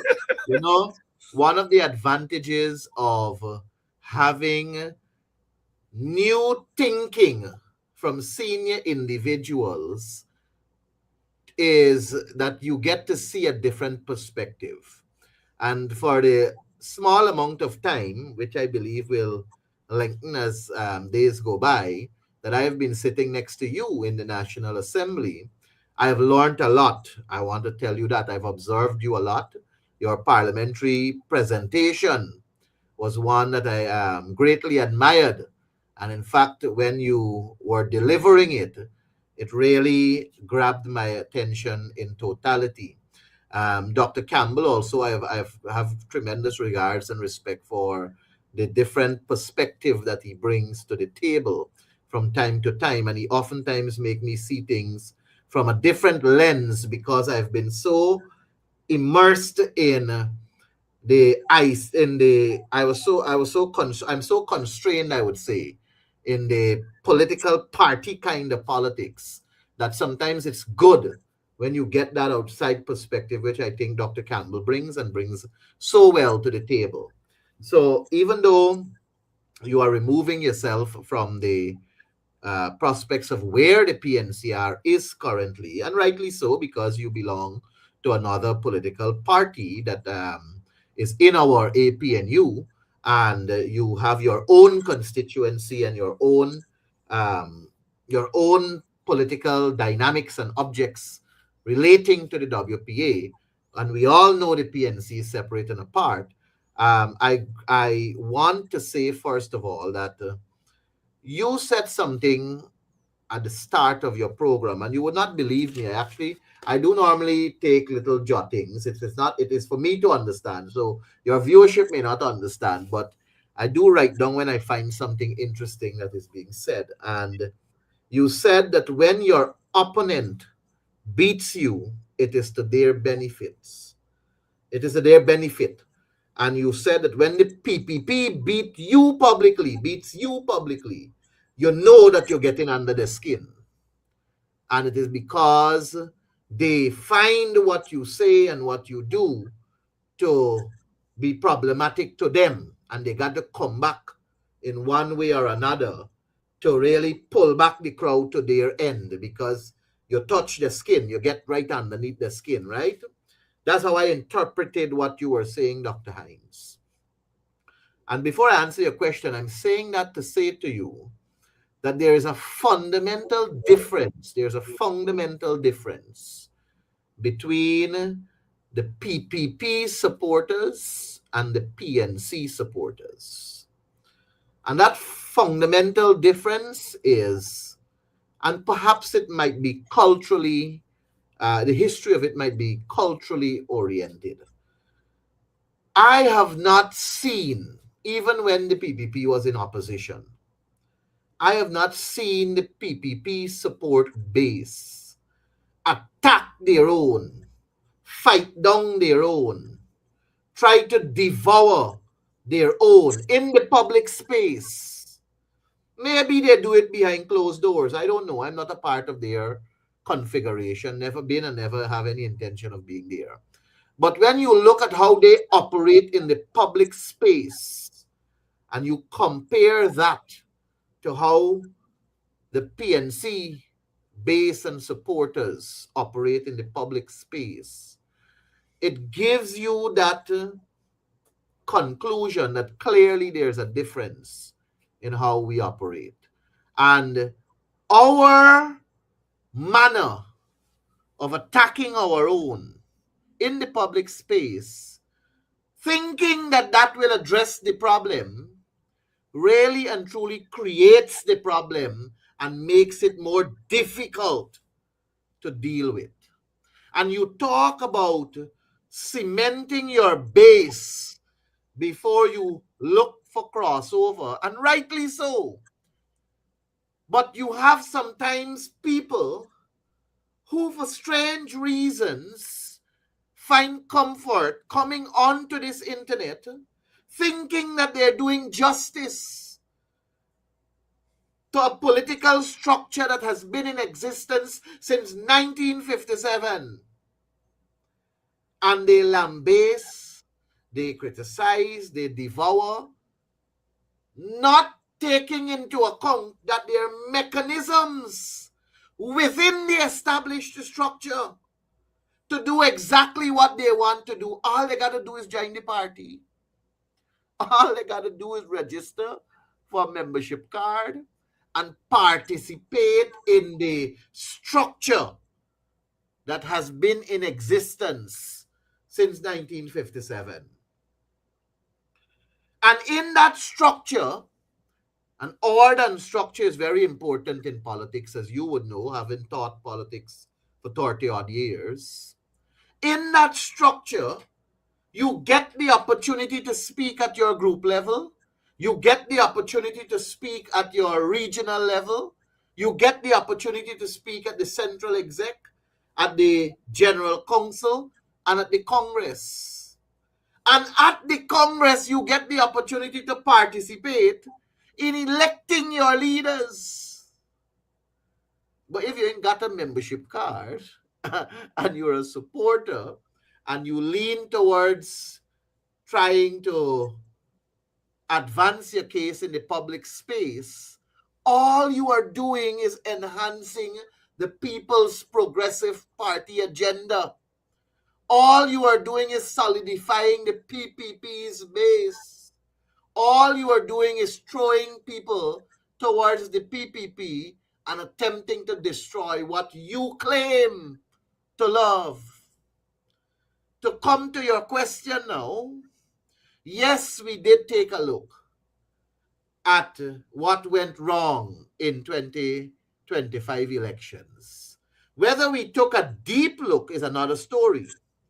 Whether we went as deep as one may want us to go, that's another story. But we did take a look at what happened in the 2025 elections.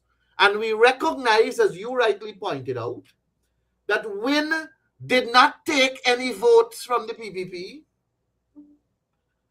What Win did was really capitalize on those that were disgruntled by what happened between the PNC and the AFC.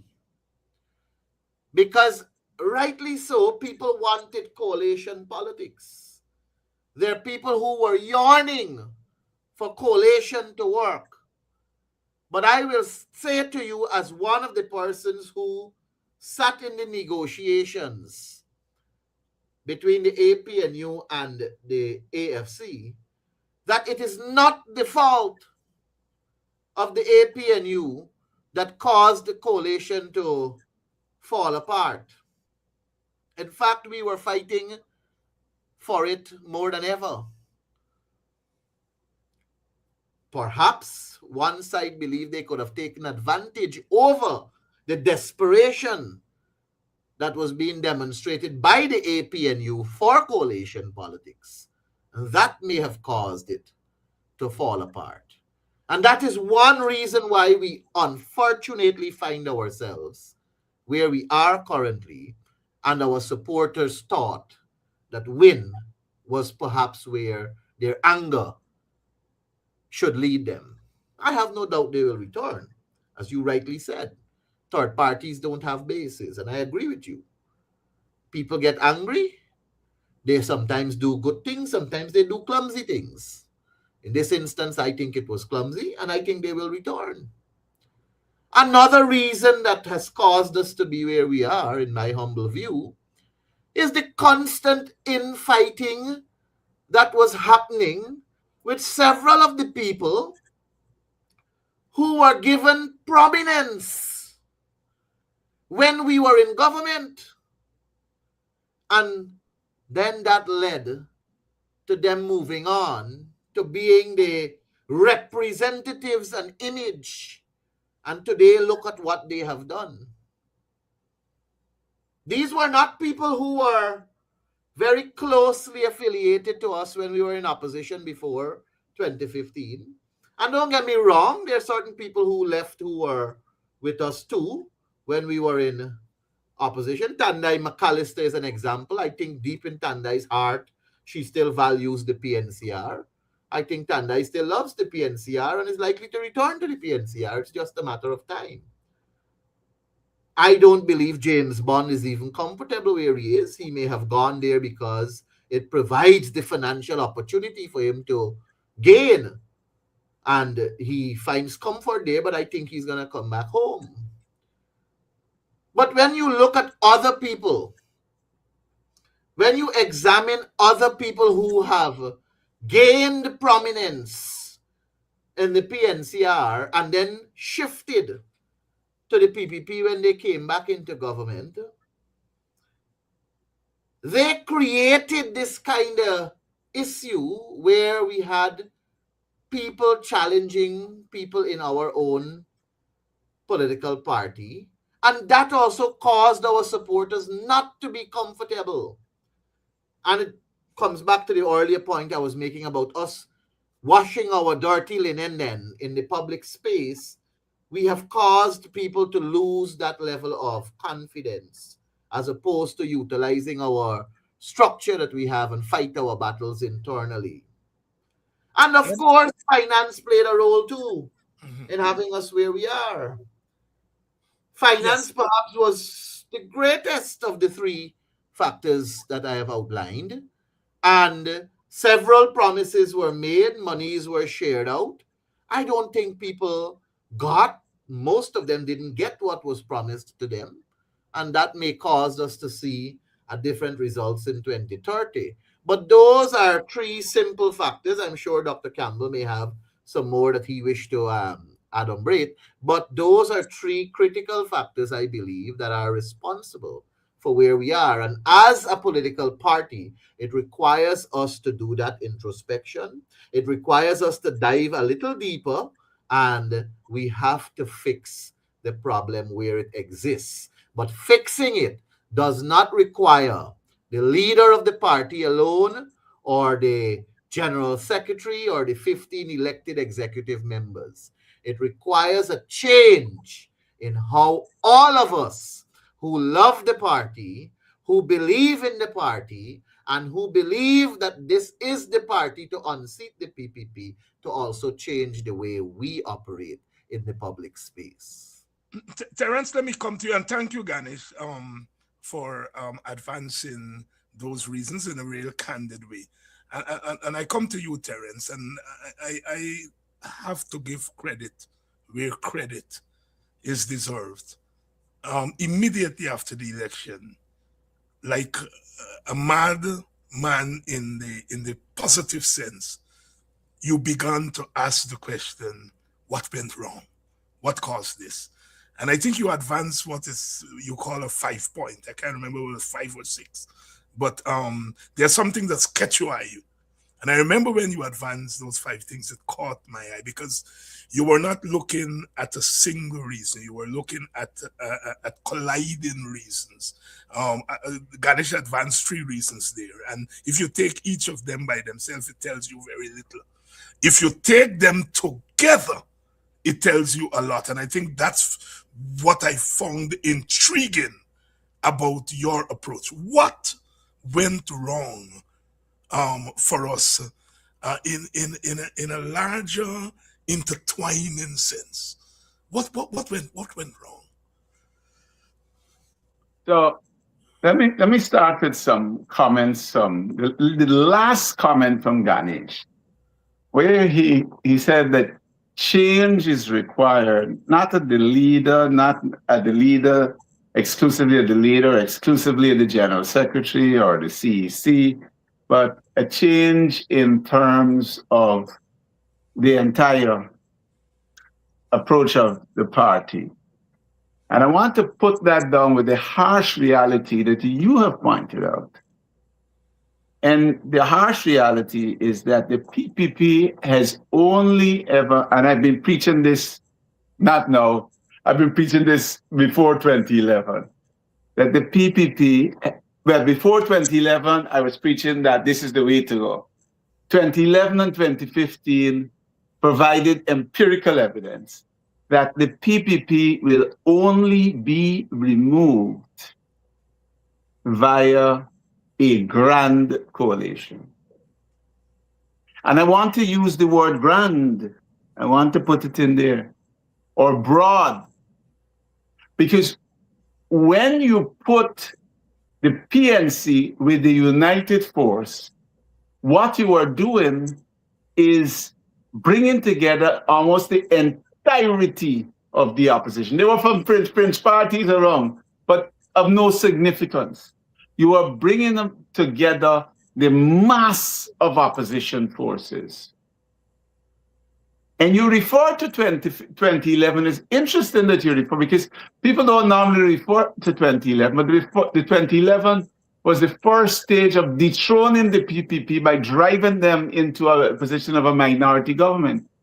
And that was done not because the forces came together, but it was done by the forces coming together in parliament, not necessarily in the election, because the AFC ran separately from the APNU, but together in parliament, there was some degree of cooperation, and then they ousted the PPP, and followed up by a Herdman-Stunner Accord, which then threw the PPP out from government in 2015.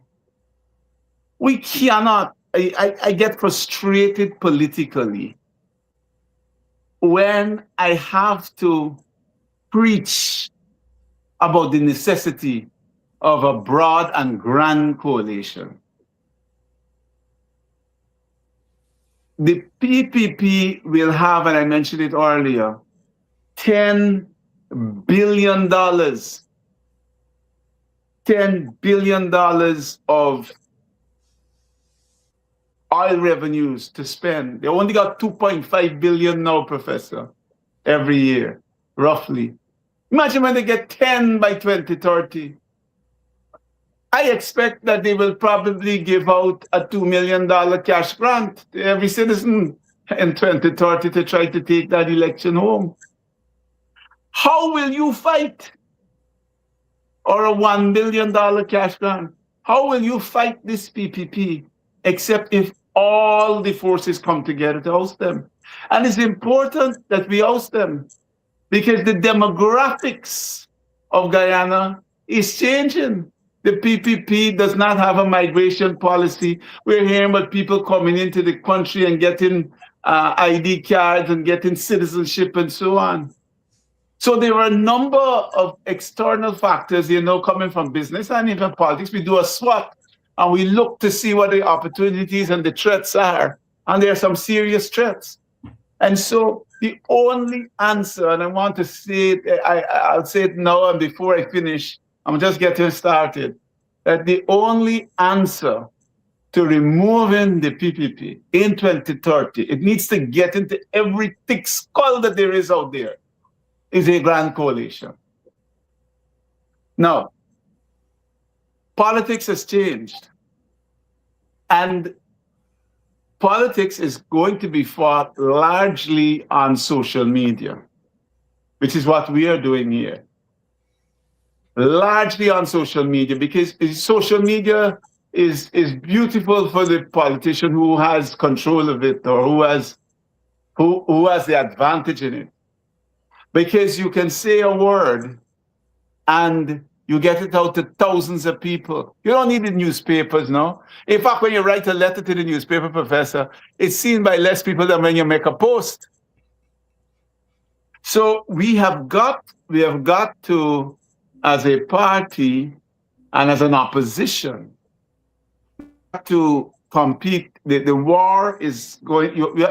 The ground game is not eliminated at all. We still got to go. We still have to meet with people, as we try to do almost every single day. You have to have the ground game. You have to get the groups that Ganesh is talking about, people joining the party and the groups. But we also have to have the social media game going. You mentioned what I call the 5 dimensions of failure. And I want to clarify that the 5 dimensions of failure was about the APNU in the election and not necessarily the PNC in the election. But what the people said to me and to others as we went out, and I like to say that for those, if anybody is interested in research and they know about qualitative research, I think these teams were developed to the point of saturation until I could hear them no more.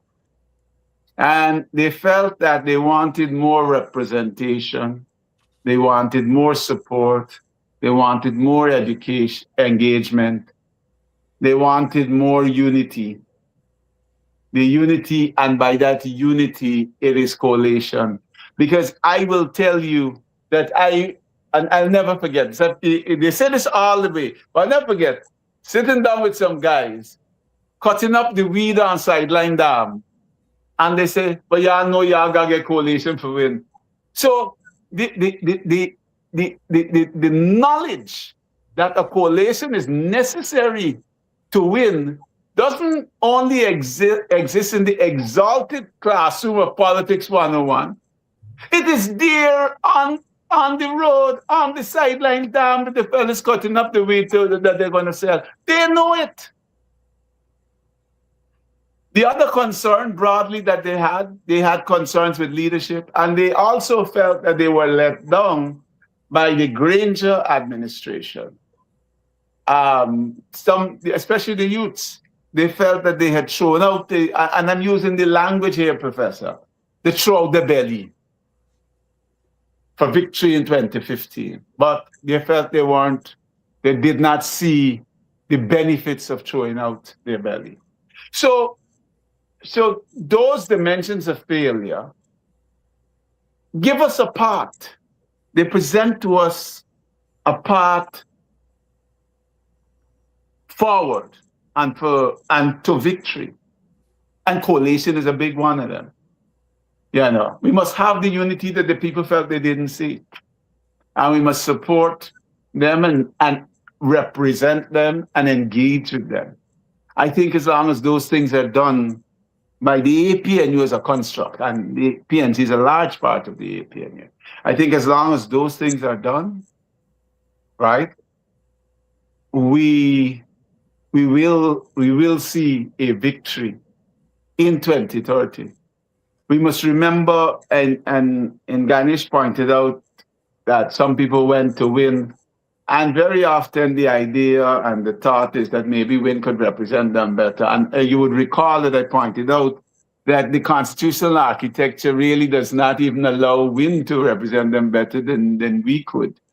But we must open our minds to the fundamental thing that unless there is a broad coalition, and I want to go back a little bit to the 1940 to 1945 period, and there are others, but that one sticks out in my mind.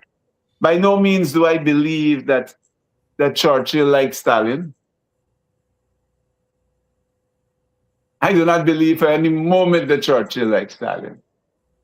But in fact, and you know this, Professor, the Americans did not want to get into that war. That's right. Or that Churchill liked Attlee. Because remember, in England, they set up a war government of the conservatives and the thing, right? So You know, Attlee and Churchill were at each throat. And so, yes, but I wanted to throw in that it was more than just the British and the West with Stalin, but it was also Exactly. England where they set up a war government. Exactly. So, but, you know, these guys came together. They came together. Roosevelt, you know, acted. Churchill agreed to sit down with Stalin in Yalta, and they formed a coalition that would then defeat the Germans and the Japanese. And so I am saying, and I cannot say it more, I'm willing to lose political capital by saying it, that a grand coalition will be necessary to and remove the PPP. We must, because, Professor, I suffer from the PPP, but not in ways that cause me to lose sleep at night. The PPP can't stop me eating cook-up tomorrow, and I love cook-up. And I don't think it can stop Ganesh eating cook-up if he like cook-up or curry chicken or chicken curry or wherever he wants, or duck curry, or you with whatever you want to eat tomorrow. But there are people out there who are suffering. And, you know, I want to come. Yesterday, we visited the family of a policeman who was shot by a businessman at Reed and Hoop, named Richard Hayes. Mm-hmm. And we also visit the family of Pernell Brewster, who was shot by bandits as she ran to the assistance of her brother. Mm-hmm. And today we visited a family, and you know, it was so amazing to hear this story. This young lady, Professor, I have driven to Madhya. Apparently, she used to get on her motorcycle and drive right from Georgetown to Madhya to sell. I was there in shock. I tell them they're telling me the truth. I say, y'all can't be telling me the truth. A woman leaving Georgetown to ride her motorcycle to Madhya, not to Linden, not to Mabura, but to Madhya to sell. And she's riding, coming along the Linden Highway, and she gets crushed by a truck. And the common thing here, Professor, is that they are not seeing the justice. Pernell Brewster and Richard Hayes' family say they're only going to court, and case put down for another date. Case put down for another date. Case put down for another date. The young lady today who passed away, her family, people tell me they must take $1 million because sometimes you don't even get that much. That's the value that has been placed on human life in this country. And we remember Quinlan Bacchus, when the court awarded, I think, $20 million, that the AG didn't feel that his life was valued, so he was going to appeal. And I must remember young Scipio the other day, who bought a motorcycle, and just buying him, working as a mason, he just buy a motorcycle, and within 4 months of buying this motorcycle, they arrest him and lock him up for 3 days, saying that he was involved in a robbery, only to find out he was mistaken identity. Then they saw him sitting on his motorcycle on the road, just 100 yards from his house. They say, you thief the motorcycle. And they tased him, refused to allow him to go home 100 yards just to bring his documents, only to find out that he really owned him. And within days of tasing him, they shot him. We have Altaf King, a young man, 16 years old, riding his motorcycle, chased by the police. Dude, there are people who, there is real suffering out there, Professor. Mm-hmm. Those people, I have gone to say, we will remove the PPP in 20. I said, no, we want here 20. We want them removed before. And remove them, we must. And we know, coming back to what you said, and what I am endorsing 1,000%, only a coalition will remove the PPP in 2030. And so, as politicians, or I like to avoid that term, for me, and the two of y'all are called politicians, but for me, I'll say as a man involved in politics, we must open our minds and embrace the changes that are necessary to remove the PPP, not for me, you, and Ganesh, but for the people of Guyana who are suffering out there. Dr. Terrence Campbell here tonight, just getting started. Terrence, let me stay with you. Ganesh, hold for a minute. Let me stay with you, Terrence, because I think you're onto something. You know, I was telling a family member today who came by to see me that I am in the unfortunate position that what I do in the community that I live and beyond, what you do more than me, what Ganesh does, we can't publicize it. The kind of social welfare that we do, we can't publicize it because we are from the community and we are sensitive to a certain pride in the community. That if you help them, you don't go and put it on camera. But that I am certain that we do more social welfare work in our community. And I'm talking about APNU. And myself in my community in Buxton, my friends, sometimes they come to my rescue. They say, Dr. Hines, here is a donation to go to your social welfare program because they're with me. And the poverty in my village and other village is excruciating. And resources have to be put aside to deal with that. And I know you, I say you do it more than me. Mohammed doesn't belong to the community. And there's what you call the gratefulness factor. So the community is grateful for what he does, and they don't mind him publicizing it. But you and I can't publicize it in the same way because of the ethos of the community and the anti taking handouts kind of thing. But we do that work in the APNU. We take care of our community's needs in ways that we can't publicize. We can do it in a general way, but not in a specific way because we are sensitive to the feelings of people about that.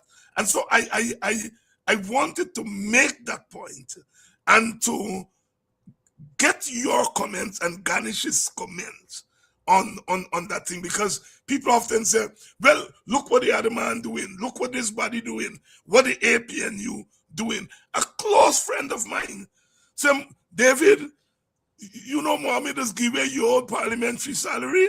The close friend, you know. I said, well, why just do the same? You know, so I sent her the news clip where I said my parliamentary salary, I don't touch. It goes for community services and so on. She said, oh God, I didn't know that. Right?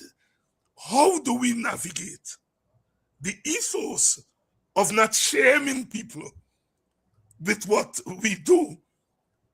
And in this age of social media that you talk about, where other people do, and they publicize it without getting the tag of shaming. I don't know if I'm making sense with the question, but you first and then Ganesh. So I wanna start with something that you mentioned. You mentioned excruciating poverty, I think. Yes. I have seen that throughout the country. I moved to Georgetown from the Essequibo Coast in 1972. So I've been living in Georgetown for 54 years. And I have run the gamut to Georgetown as a young man and so on, that I thought I knew every part of Georgetown. And I don't know if you recall, when we went to the big yard on Broad Street, and there was that mound. When I walk in there, I never thought that situation existed in Guyana or even Georgetown, the capital city.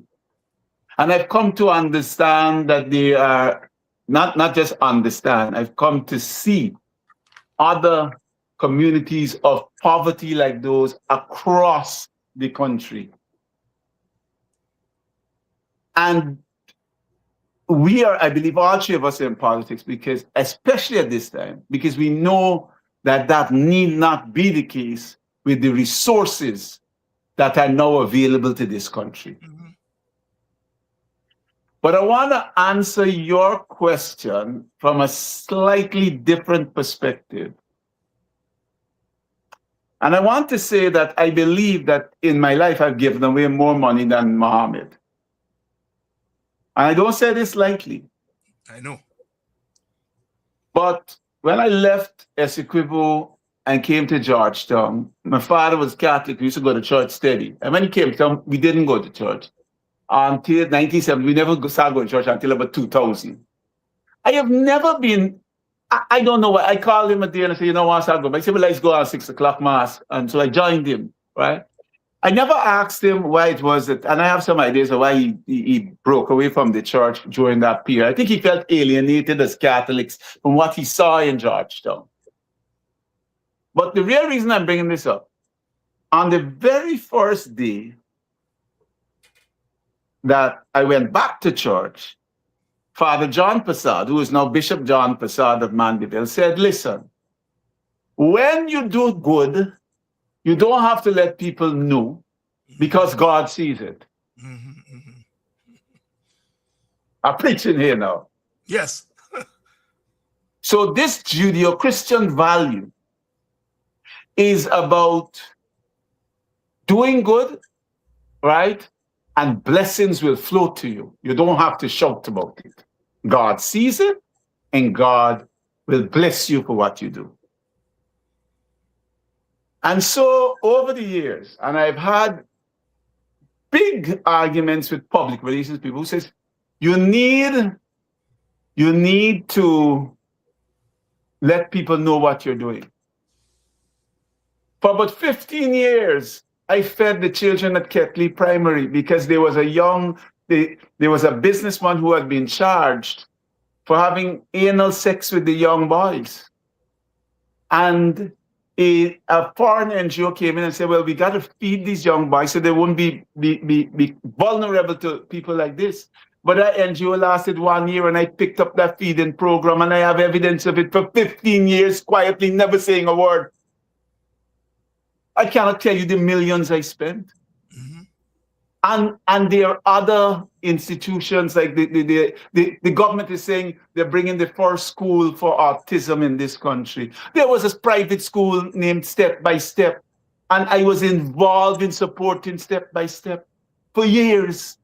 And I could go on and on. I honestly believe I give away more money than Muhammad, but I never said anything about it because of the Judeo-Christian values that guide my life. But I'm going to say something here to you now, Professor. That ain't going to win no election. That will not win an election. And so, with absolutely no guilt in me, Terrence Campbell in church can stay in church, but Terrence Campbell in politics, we have, in this age of social media, we have no choice but to let people, remember where I went. I said the people want to be supported, they want to be represented, and they want to be engaged. And we have to let social media know when we're supporting them. Otherwise, we can't win the election. Otherwise, the other guys are looking good, and we looking thin, as the guys on the street would say. You're looking thin there, buddy. We can't look thin no more. So we have to have a mindset change. I can agree with what you're saying, and I attribute it to my Judeo values, right? But I'm saying that got to go out the window. That has to go out the window.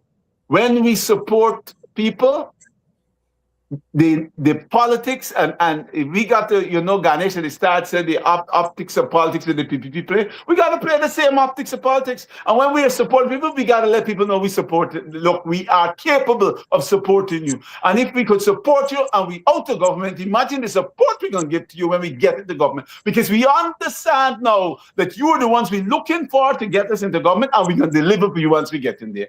We are going to eliminate the excruciating poverty. But look, with little resources, we're already doing something for you now. And when we get into power, we're gonna do more. That politics of being shy about our support, it got to go.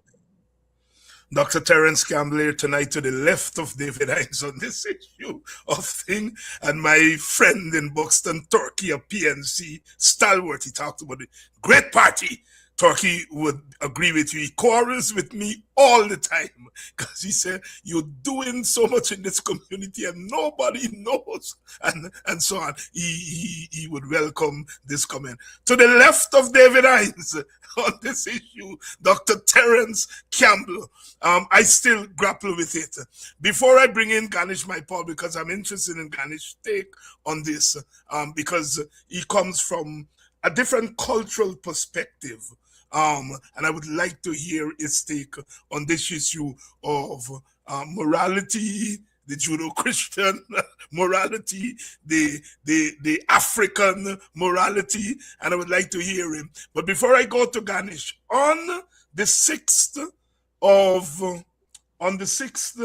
of July, that's his next week, Monday, Camps TV, led by Kidaki Amsterdam, WPA executive member, is calling a protest against the bill that is being brought to Parliament on the ex-president's benefits. It will take place in Buxton at the Church of God Road at 10 o'clock on Caricom Day. And we're inviting everyone to come. In some parts of the media, you may see it as a WPA protest, and that is understandable. But, you know, part of the WPA constitution is that we give our members latitude to engage in activities outside of the party, and then the party supports it. So under the aegis of the CAMS TV, Kidaki is organizing that protest on Monday at 10 o'clock in Buxton, and we're inviting people of all political stripes to come out. The lead issue on the protest is the ex-president's benefits bill. So make sure you come out to that protest. Ganesh, this question of morality and political necessity when it comes to helping people's families and communities in this era, in this age of excruciating poverty. You know, Dr. Hines, I'm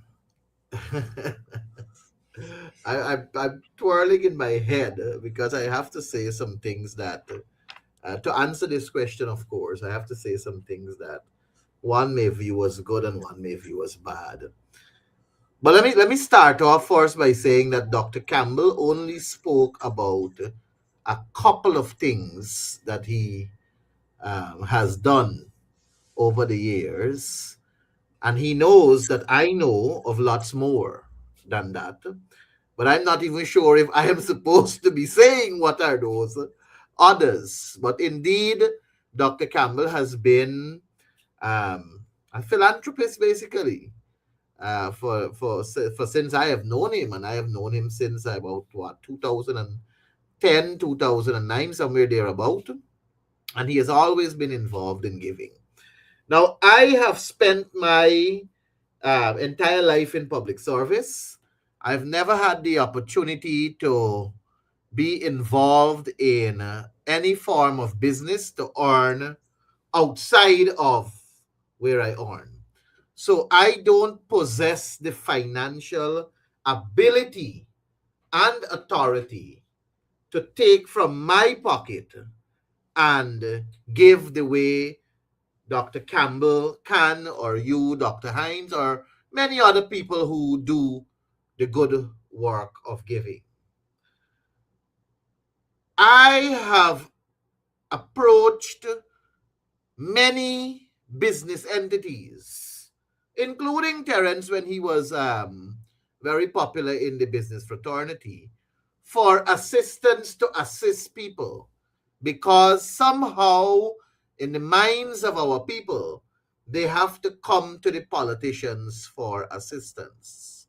And there are several people who I assisted, but it was through communication with people like Terrence and other business people to make things happen for ordinary people who have suffered. And I will go as far as to say to you, Dr. Hines, that there was a time when Azruddin Mohammed was approached by me from the party's perspective and with instructions from the party, then Amna Ali it was, to reach out for assistance to do certain things for people, and he did contribute towards making things possible.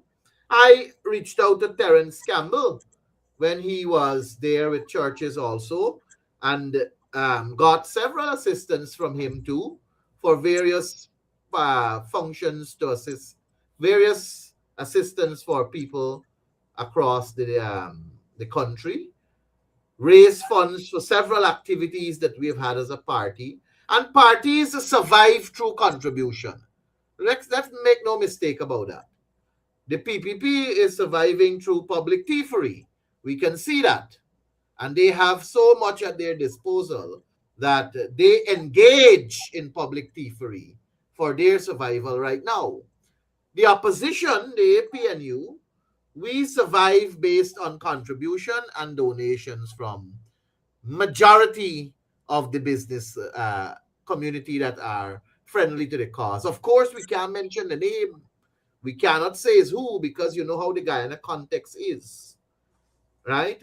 But and I have been in this game since, and maybe game, I shouldn't say game, but I've been around since about 2008 to now, and have always been in communication to get for people. But we have never shared it openly and publicly because we wanted to respect the people, thinking that showing their story out in the public, their faces, their surrounding and so on, may be just viewed as us wanting cheap political points, as opposed to us doing it with a genuine cause.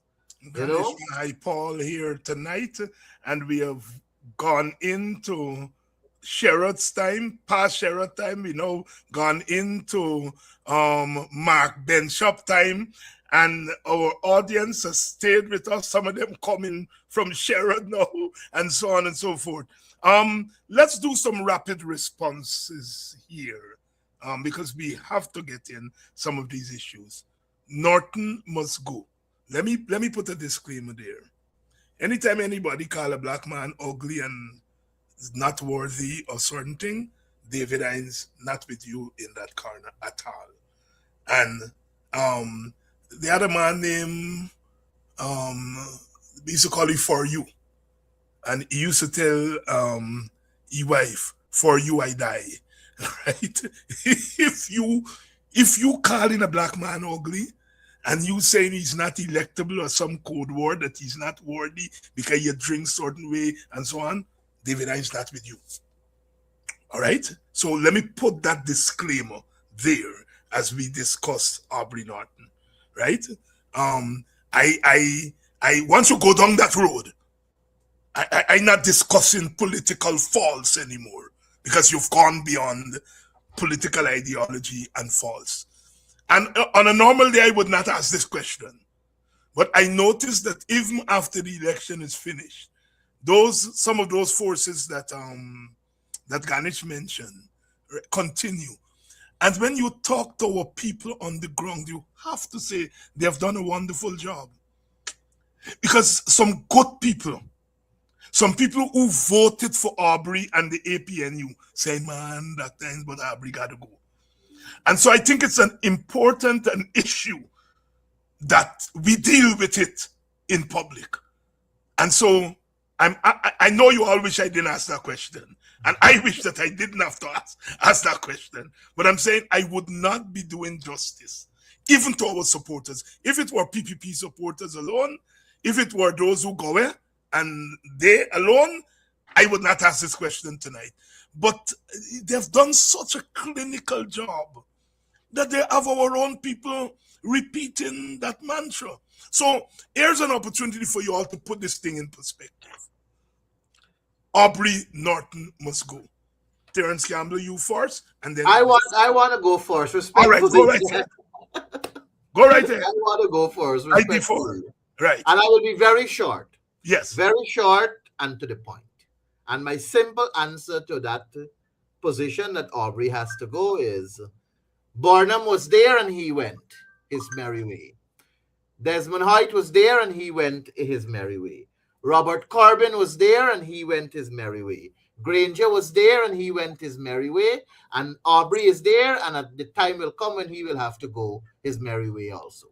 That's my short and concise answer. I leave the rest over to Dr. Terrence now. Go ahead, Doc. So I'm going to start a little different. I'm going to endorse what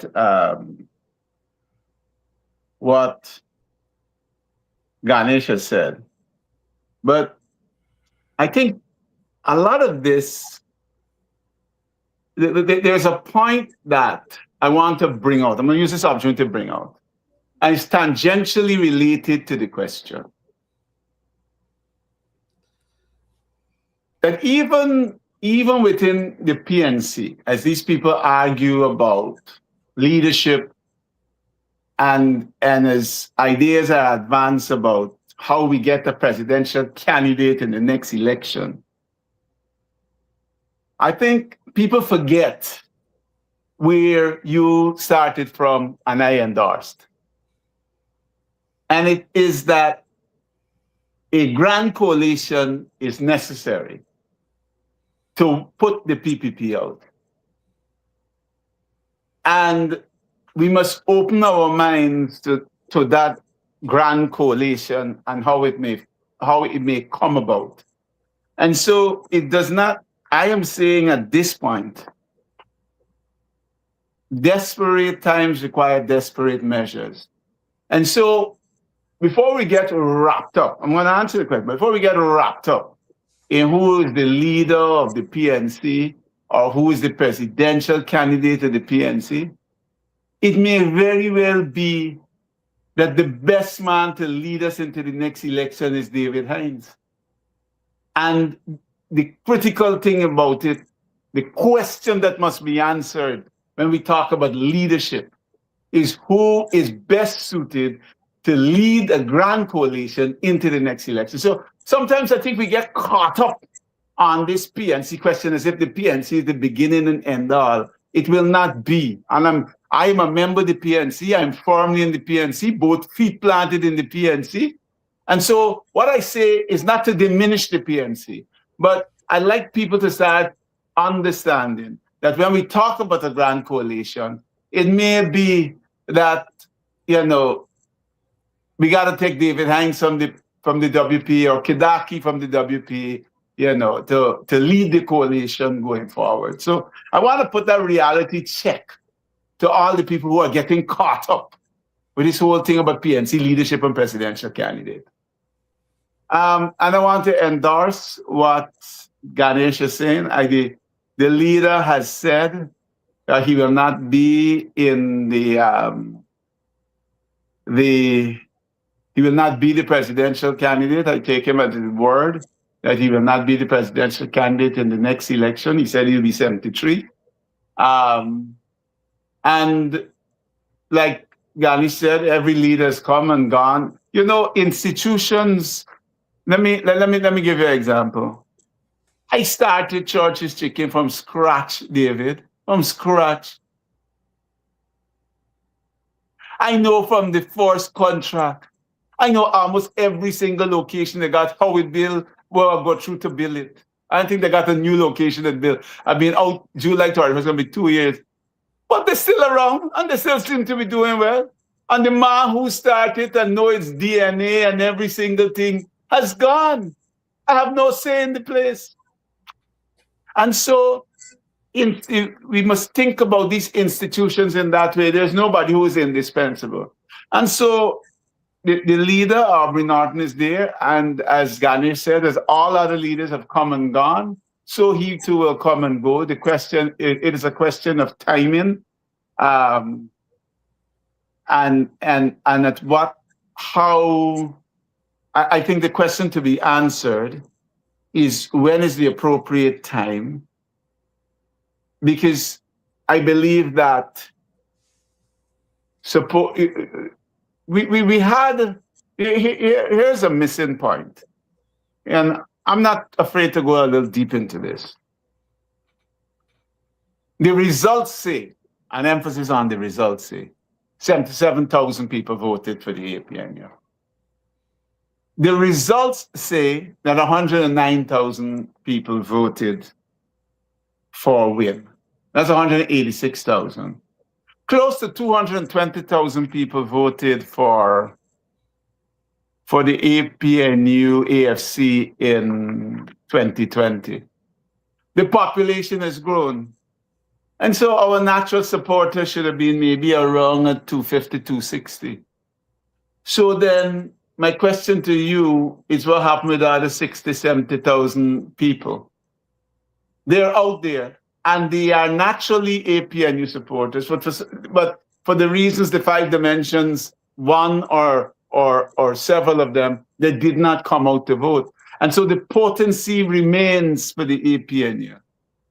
And I believe that a new construct is required to motivate them and galvanize them to come out in the next election. And so the question that must be answered is, at how soon must that new construct appear to get them motivated and galvanized so that we win the next election? Dr. Terrence Campbell, let me say something before we go off this point. I have known Aubrey Norton since in the early 1980s. We met at the University of Guyana. We were enrolled there at the same time, different parties. In fact, parties that were at each other's throat. But we became quote unquote friends. I mean, we weren't at each other's throat, because we discovered that ideologically we subscribed to the same thing. Our difference was in temperament, a partisan, and so forth. And over the years, we have maintained that contact. And I'm going to say this. Part of the beat up on Aubrey Norton, and Aubrey gets on your political nerves. He gets on my political nerves, right? Well, who doesn't? Burnham got on my political nerves. That's why I joined and think, But I'll say this.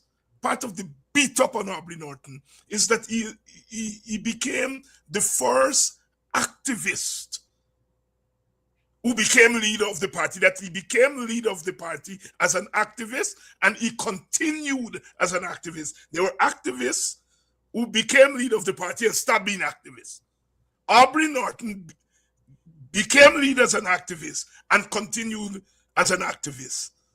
The problem with people like Aubrey, and I suppose myself, is that you radicalize people in a certain way. And they expect that radicalism must apply to everything and every decision and every dispensation. And so therefore, Aubrey the activist really get people vexed when he became leader, and he had to balance activism with leadership. And that became part of a problem. And then, of course, the class thing and color thing and so on, which is very much part of a discussion for another day. But I want to say, as an observer, Norton has played his role within the capacity and the scope that a political party like the PNC gave him. If Norton were the leader of the WPA, or you would be saying something different, right? Okay? But Norton is leading an electoral political party which imposes limitations, for good or for worse, on the leader. And to take him outside of the political party and be beating him, I think is the unkindest cut. And so when you all hear me animated on this issue is not a love for Norton, although I love the brother, all right? But it is a political culture that is unkind to certain people. And I will continue to say that because I could say it. Not everybody could say it. And I always say that. There's some things some of us could say, and I could say it. Or you beat up on him because he black like me, and poverty is a legacy, to quote a poet, right? And it's not, I don't care about PPP beating up on him. As Ganesh said, his own party members, his own family, political family, that beat up on him. And in a certain sense, they have succeeded in going beyond where they think that they should have been. That is, you start something and it gets out of hand. How you put the genie back in the bottle. And I think that, and I don't want you all to follow me and comment because I don't want to get you all in trouble. I say it because I could say it. All right? And there's one thing I meant to, you poke your finger in my eye, and I know I could poke your finger back. I could poke my finger back, and I'm doing it. I'm going to lose votes because of it, but such is political life. This development bank, talk to me. But that one is for Terrence to go on. Terrence?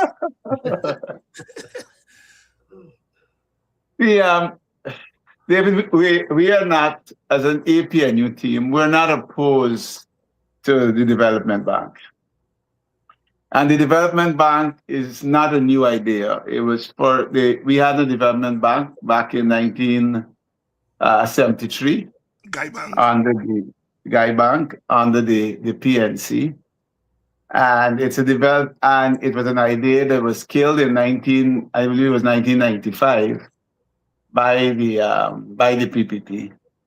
Quite similar to the University of Free Education at the University of Guyana. We had free education under Burnham, primary to tertiary, starting in 1976, killed by the PPP, and then revived. So it's a pattern.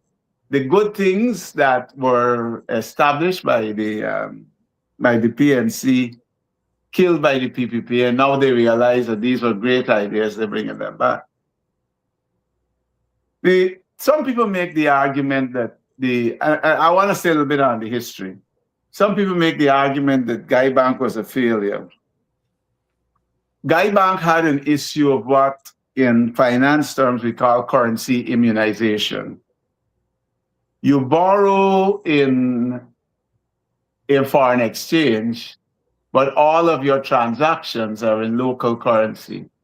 And that always presents a problem if there is a devaluation. And we understand, no need to go over that whole period from 1970, the oil crisis in the 70s, mid-70s, all the way through to the economic recovery program and the change of government in 1992, devaluation, structural adjustment policies, and so on.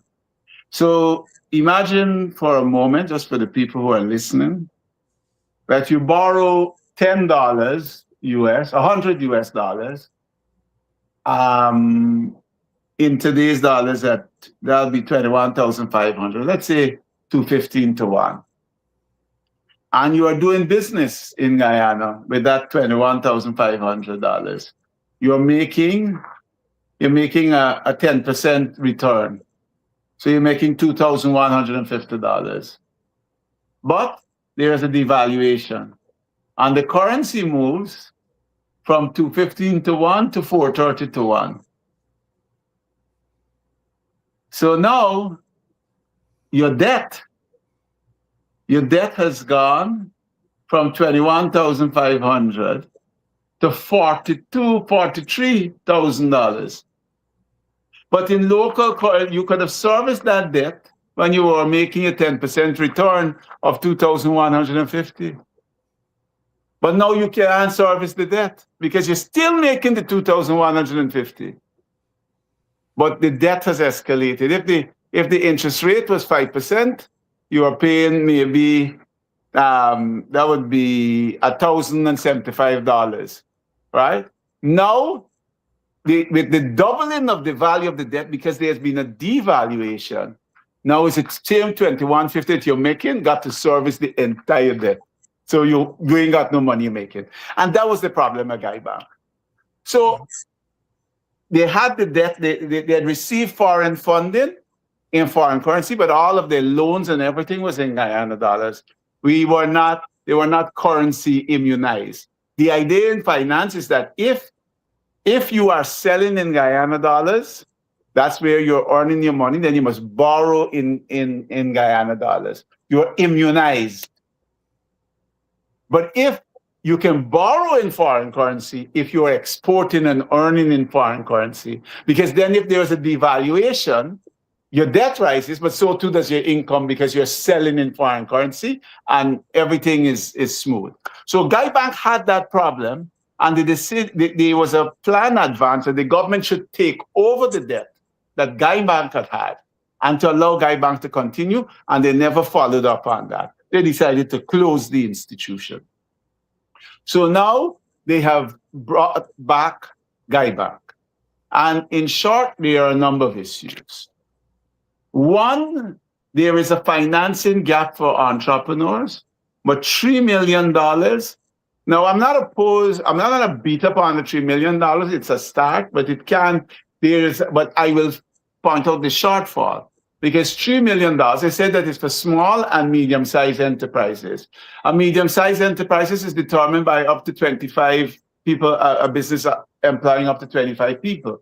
If we say they are paying $100,000 a month for 25 people, that means the monthly payroll is $2.5 million. You got to put in a little extra for the company's contribution to NIS and other benefits and so on. So we got almost to $3 million. So basically, if you lend $3 million to a medium-sized enterprise, you're basically just helping them with 1 month's salary, right? So it's not going to do much for the financing gap, but there are micro enterprises, opportunistic entrepreneurs, where the $3 million might help. But so it does not cover the financing gap for a lot of the people who need financing with the $3 million. It may be they say, let's start for $3 million and let's learn how to do this, because micro lending without interest, because the law says with or without interest or with or without collateral, that's a very specialized area. So it may be that they are testing their feet in the water to see how that goes. But the law, again, it doesn't specify that it's only for Guyanese citizens. It allows the minister to appoint the entire board of the organization. And we've seen what that has done with the Natural Resource Fund, where the president appoints 3 of the 5 directors. 1 comes from the private sector. You know, the private sector is controlled by the president in this country. And 1 comes from the National Assembly. And we know the National Assembly is controlled by the president and the executive. So essentially, the government is appointing all 5 directors. And we have seen that the board of the Natural Resource Fund is just a pass-through, a rubber stamp to just approve everything that the government wants to do. And so we can expect that the same thing will happen with the board of the Development Bank. There is no independence in terms of credit. They want to appoint a CEO. The board will appoint a CEO. They don't specify what qualifications the CEO should have. There should be, and the board itself, we have, it should be broad-based. It should have opposition representatives. And it could also have private sector representatives, but not from the the Georgetown Chamber of Commerce or the Private Sector Commission or the Central Quarantine. It could the Guyana Association of Bankers, which I think is a little more objective and balanced and risk averse, and certainly competent organization could be allowed to appoint members to the board. I don't think so. There are so many issues with this act. I'm just touching on a couple of them because, I know we're way past, we're into Sherrod and Benchcop and everybody's hour. So I'm just giving a couple of them that the necessity for an independent credit committee and so on.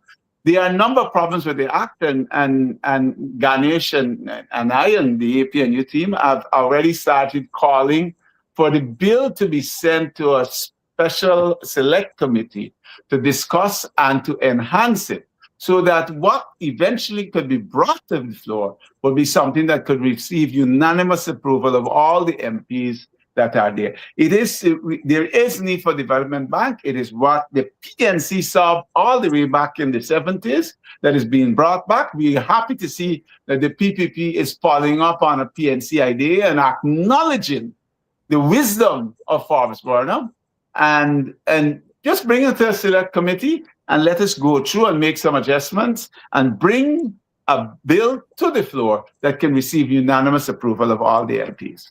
That is my David, point. I just want to add that notwithstanding all that Terrence said, which I fully agree with and endorse, that in the 2025 manifesto, our party, our coalition, the APNU, we are the only party that documented in our 2025 manifesto that there is need for a Guyana Development Bank. So it is something that we fully support as a coalition. The name is exactly what we fully support. We had, of course, I should say that the devil is really in the details. And what we are seeing before us, as Terrence rightly pointed out, is what is the issue.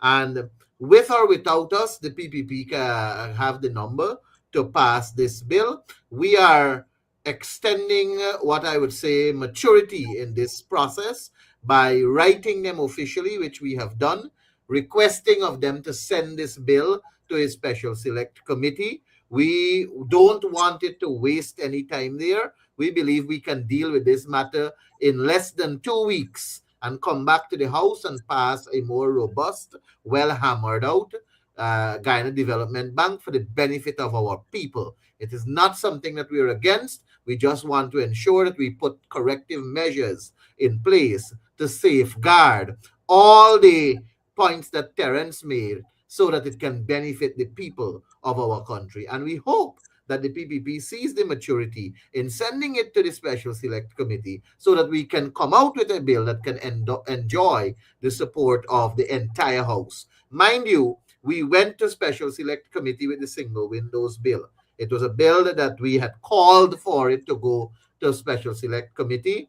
The opposition had tabled 13 changes to the bill. The government had accepted 10 of those 13, reworded it to suit themselves, reshaped it in the bill. It was accepted and supported by the full House. So there is room for us to work together on issues that are necessary for the benefit of our people. The Guyana Development Bank is one such bill that we can put our hands to the table and work for the people of this country. I hope that the government sees wisdom in one bill that was sent to a special select committee is the Sexual Offenders Register Bill.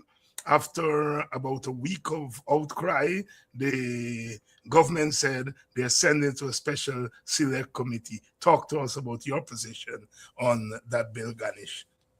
No, well, definitely it is clear that because the people took the power into their own hands and demonstrated how unfair it is to the nation for you to keep the register closed, and it ignited a people power kind of movement that it caused Irfan to buckle. None of us here should believe, and this is to your viewers, none of us here should believe that a bill just appears on an order paper. There is a procedure that bills go through before they reach on the order paper of the National Assembly and before it is shared in the public space. The Ministry of Legal Affairs, they are responsible for the drafting, but they draft based on the guidance that is provided by the respective ministries. So in this instance, we have the Ministry of Human Service and Social Security. They are the architect of this bill. They submit to the Ministry of Legal Affairs what is it that they would like to see in this bill, which they are supposed to acquire through meaningful consultation with the people. And of course, they're supposed to also table paper to cabinet where cabinet would have a robust discussion on what is to be presented as a bill. And that, when it is being coined by the Ministry of Legal Affairs, is then sent back to cabinet for them to have robust exchanges and deliberation. And after it is accepted by cabinet, then the green light is given for it to proceed to the National Assembly. So this And what bill, Sexual Offences Bill, was known to the entire PPP before it reached the public eyes. It was seen by them, supported by them, endorsed by them, and then it came to the public's eye. And and when, after outcry by the people, then is when they realize that, you know what, we need to take this thing back to meaningful consultation. And the only step that is available to them, they had two options. One, they could have pulled it completely from the order paper, or the second one is to send it to a special select committee. So it is going to a special select committee to engage with the parliamentary opposition for a robust and more meaningful legislation that is likely to come back on the floor for meaningful, we're likely to come back on the floor with a more robust bill to have unanimous support. And the same, Dr. Hines, can happen with the Guyana Development Bank. The same can happen with the former president benefits and other amenities. I want you to go to the former president's bill, because when we got to Parliament, the first thing you say is, where is bill there? Because that is the bill I want. So let me get your quick take on the former president's. Yeah, you do recall that when we took the seat, I was searching for that bill in particular because I wanted to see what really is it that they're putting there for former president benefits and other amenities. The population, the people should understand that the former president benefits and other amenities bill is a separate bill from the pension of the president. The pension bill of the president is separate from this bill. The pension benefit bill talks about his pension singularly, so to speak. So that will be 7/8 of whatever is a sitting president's salary. So whatever is the sitting president's salary, the former president gets 7/8 of that. In this instance, it's right now around $2.3 million as a former president's pension. Complementing the pension is the former president's Benefit and Other Amenities Act that currently exists. And in that act, it speaks to the president enjoying light bill, water bill, telephone allowances, all to the tune of $25,000 each. So 25 for light, 25 for water, 25 for electricity. It speaks to medical expenses. It speaks to medical expenses covering, I think, $200,000 or thereabout. It speaks to 2 first-class airfare ticket per year. It speaks to a garden. It speaks to an attendant. It speaks to technical staff if needed, and several other benefits and other amenities to complement the pension, which is indexed to that of a sitting president. The issue I have with that bill, and I believe the APNU share the same concern, is that there is no cap. There's no cap on these benefits. And I don't think we can be unreasonable to the person who has served, whether it is Irfan, whether it's President Granger, whether it is whoever in the past or whoever in the future. Could very well be David Hines, Terrence, Campbell, or Ganesh, Mahaipaul in the future. The issue I have is when you leave the space for people to do wrongs. And I have found with the PPP that they often meander their way through laws where there is a silence in the legislation.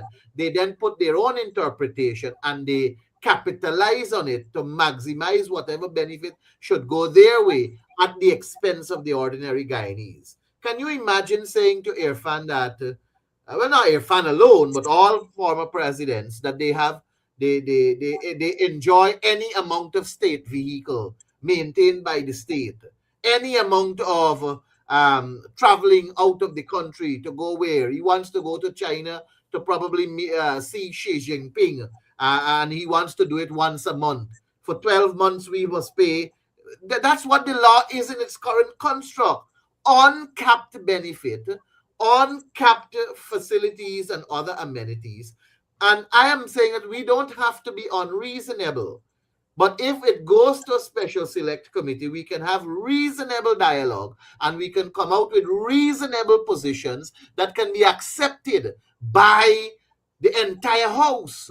Now, imagine, Dr. Hines, let me use, well, I wasn't given the permission to use his name, but I'm going to say it this way. A minister of government, a former minister of government that served in this country from 1968 to 1992, straight as a minister all the time, had no unbroken record or anything of the sort. From 1968 to 1992, devoted his life to this country as a minister. His pension and nothing else he gets. His pension is $168,000 because it is not indexed to that of a sitting minister. It is 7/8 of what he was getting at that time as his highest salary. So we want to talk about the president and the service he is giving to the country. On most occasions, it's 10 years because they can't go past 2 terms. And here we have somebody who went from 1968 to 1992, straight as a minister all the time, helped to craft some of the very institution and documents that we're standing on and building from. And his pension is 100. And now he's not complaining about it, mind you. I am just showing you a comparison of how we want to treat one office holder versus those who have served with distinction.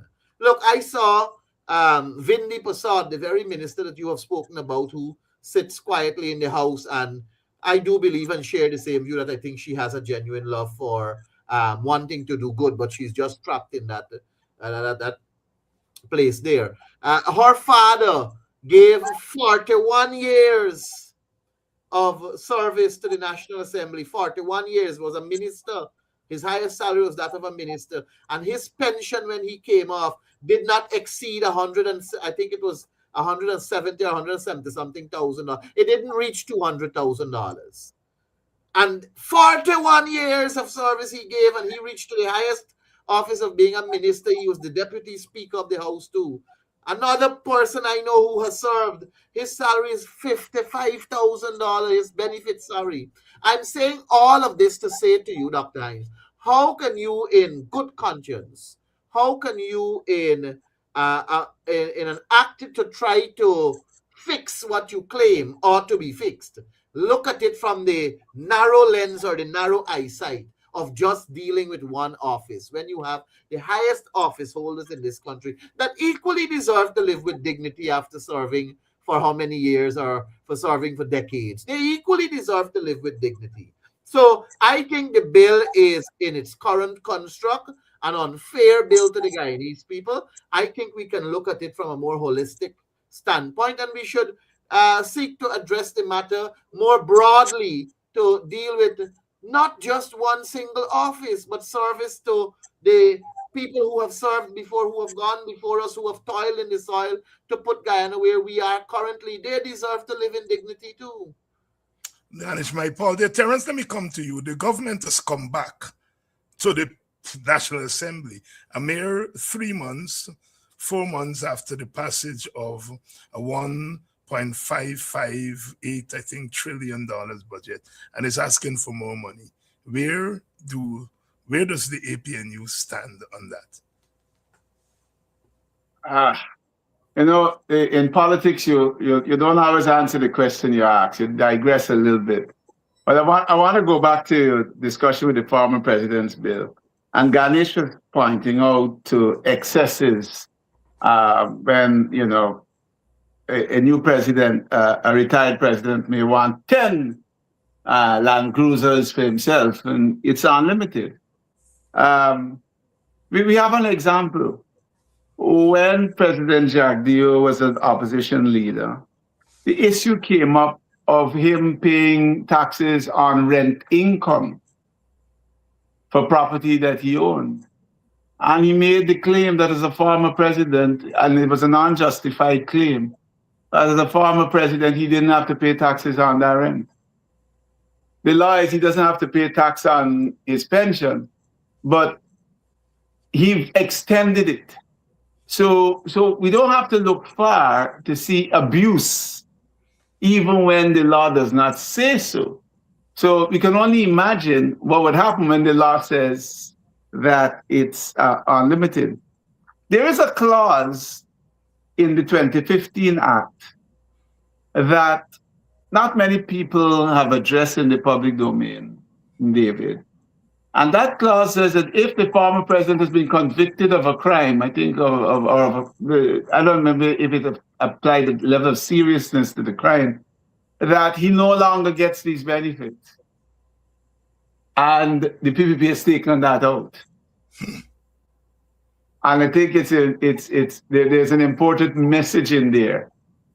The last thing I want to say about that former president's bill is that if it's passed in its current form and the current president retires, comes out of office, once he starts to draw, those benefits will apply to him even if the law is then repealed afterwards. So even when the APNU comes to power in 2030 and repeals that law, APNU will still be able to draw benefits under this bill if it's passed in its current form, and the repeal of the law will not affect what he is drawing.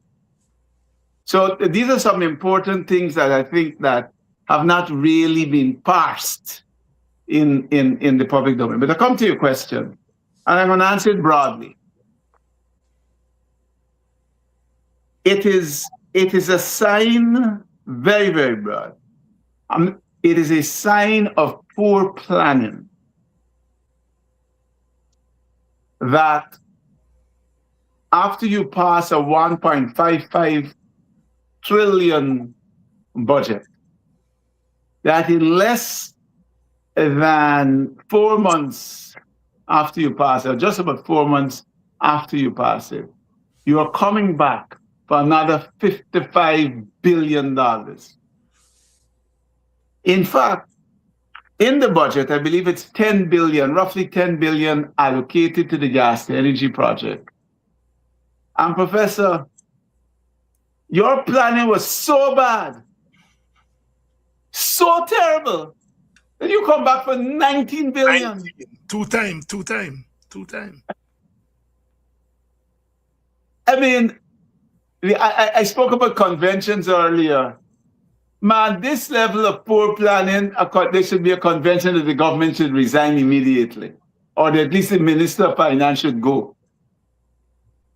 So it is an example of poor planning, and it is also what I consider the financial recklessness of this government, that feels that it has unhindered access to the treasury and to spend as it sees fit, simply because it has a majority in parliament, with not even a nod being given to financial sustainability, to intergenerational equity, to putting aside money for economic shocks or anything.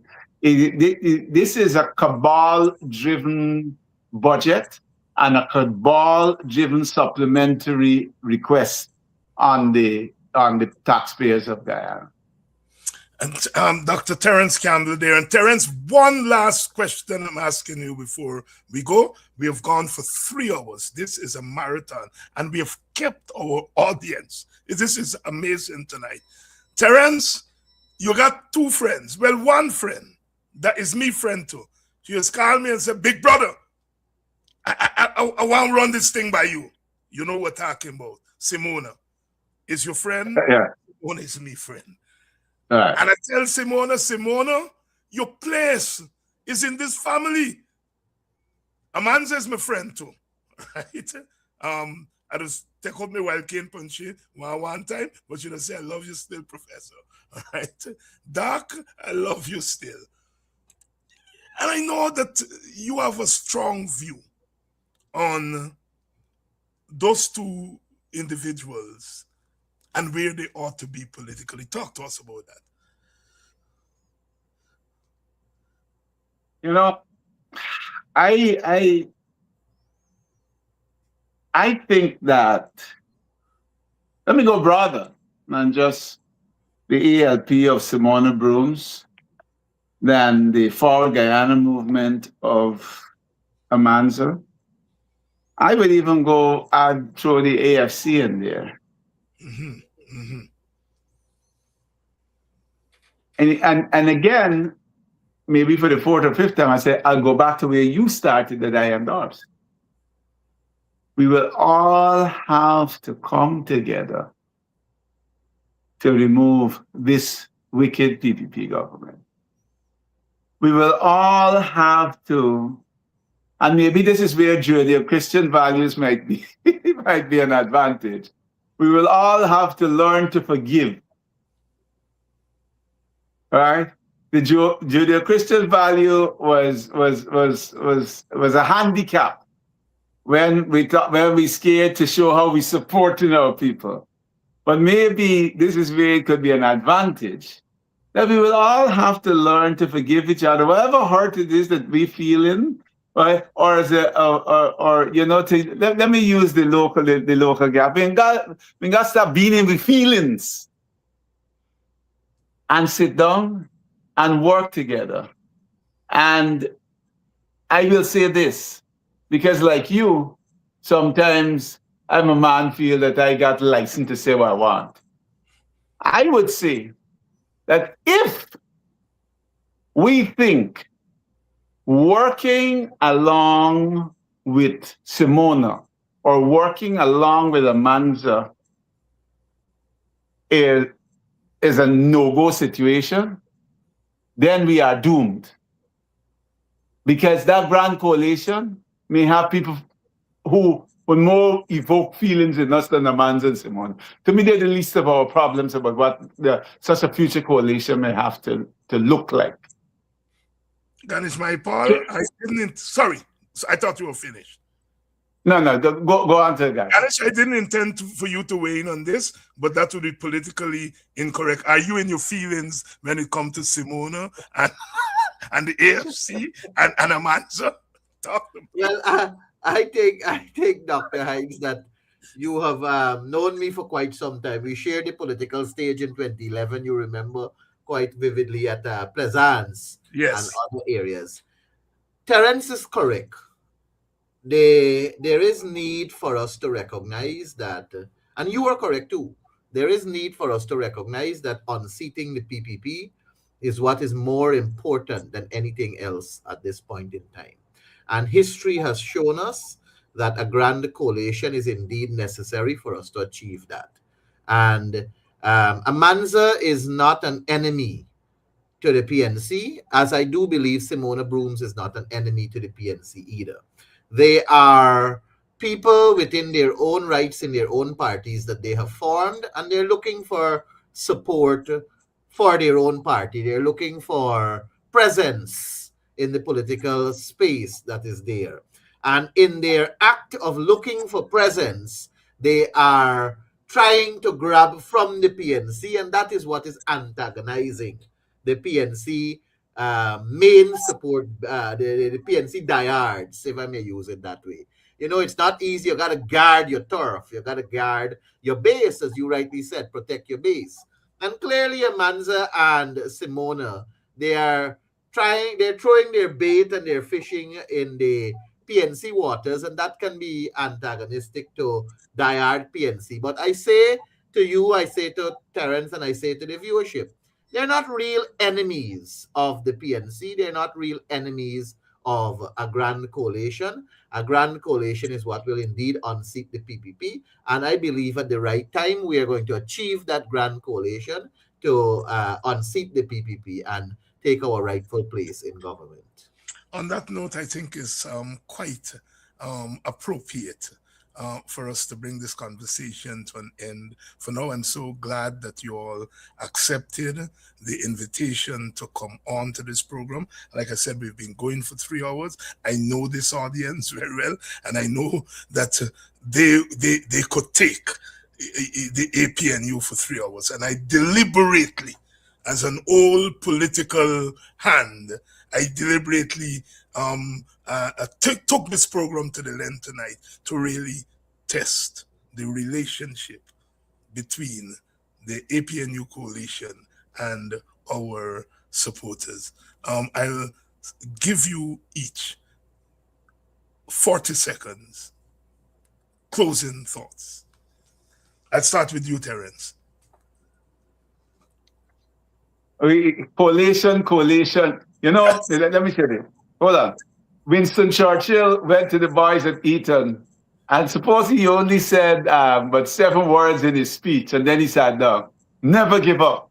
Never, ever, or something like that. Never, ever give up, and he sat down.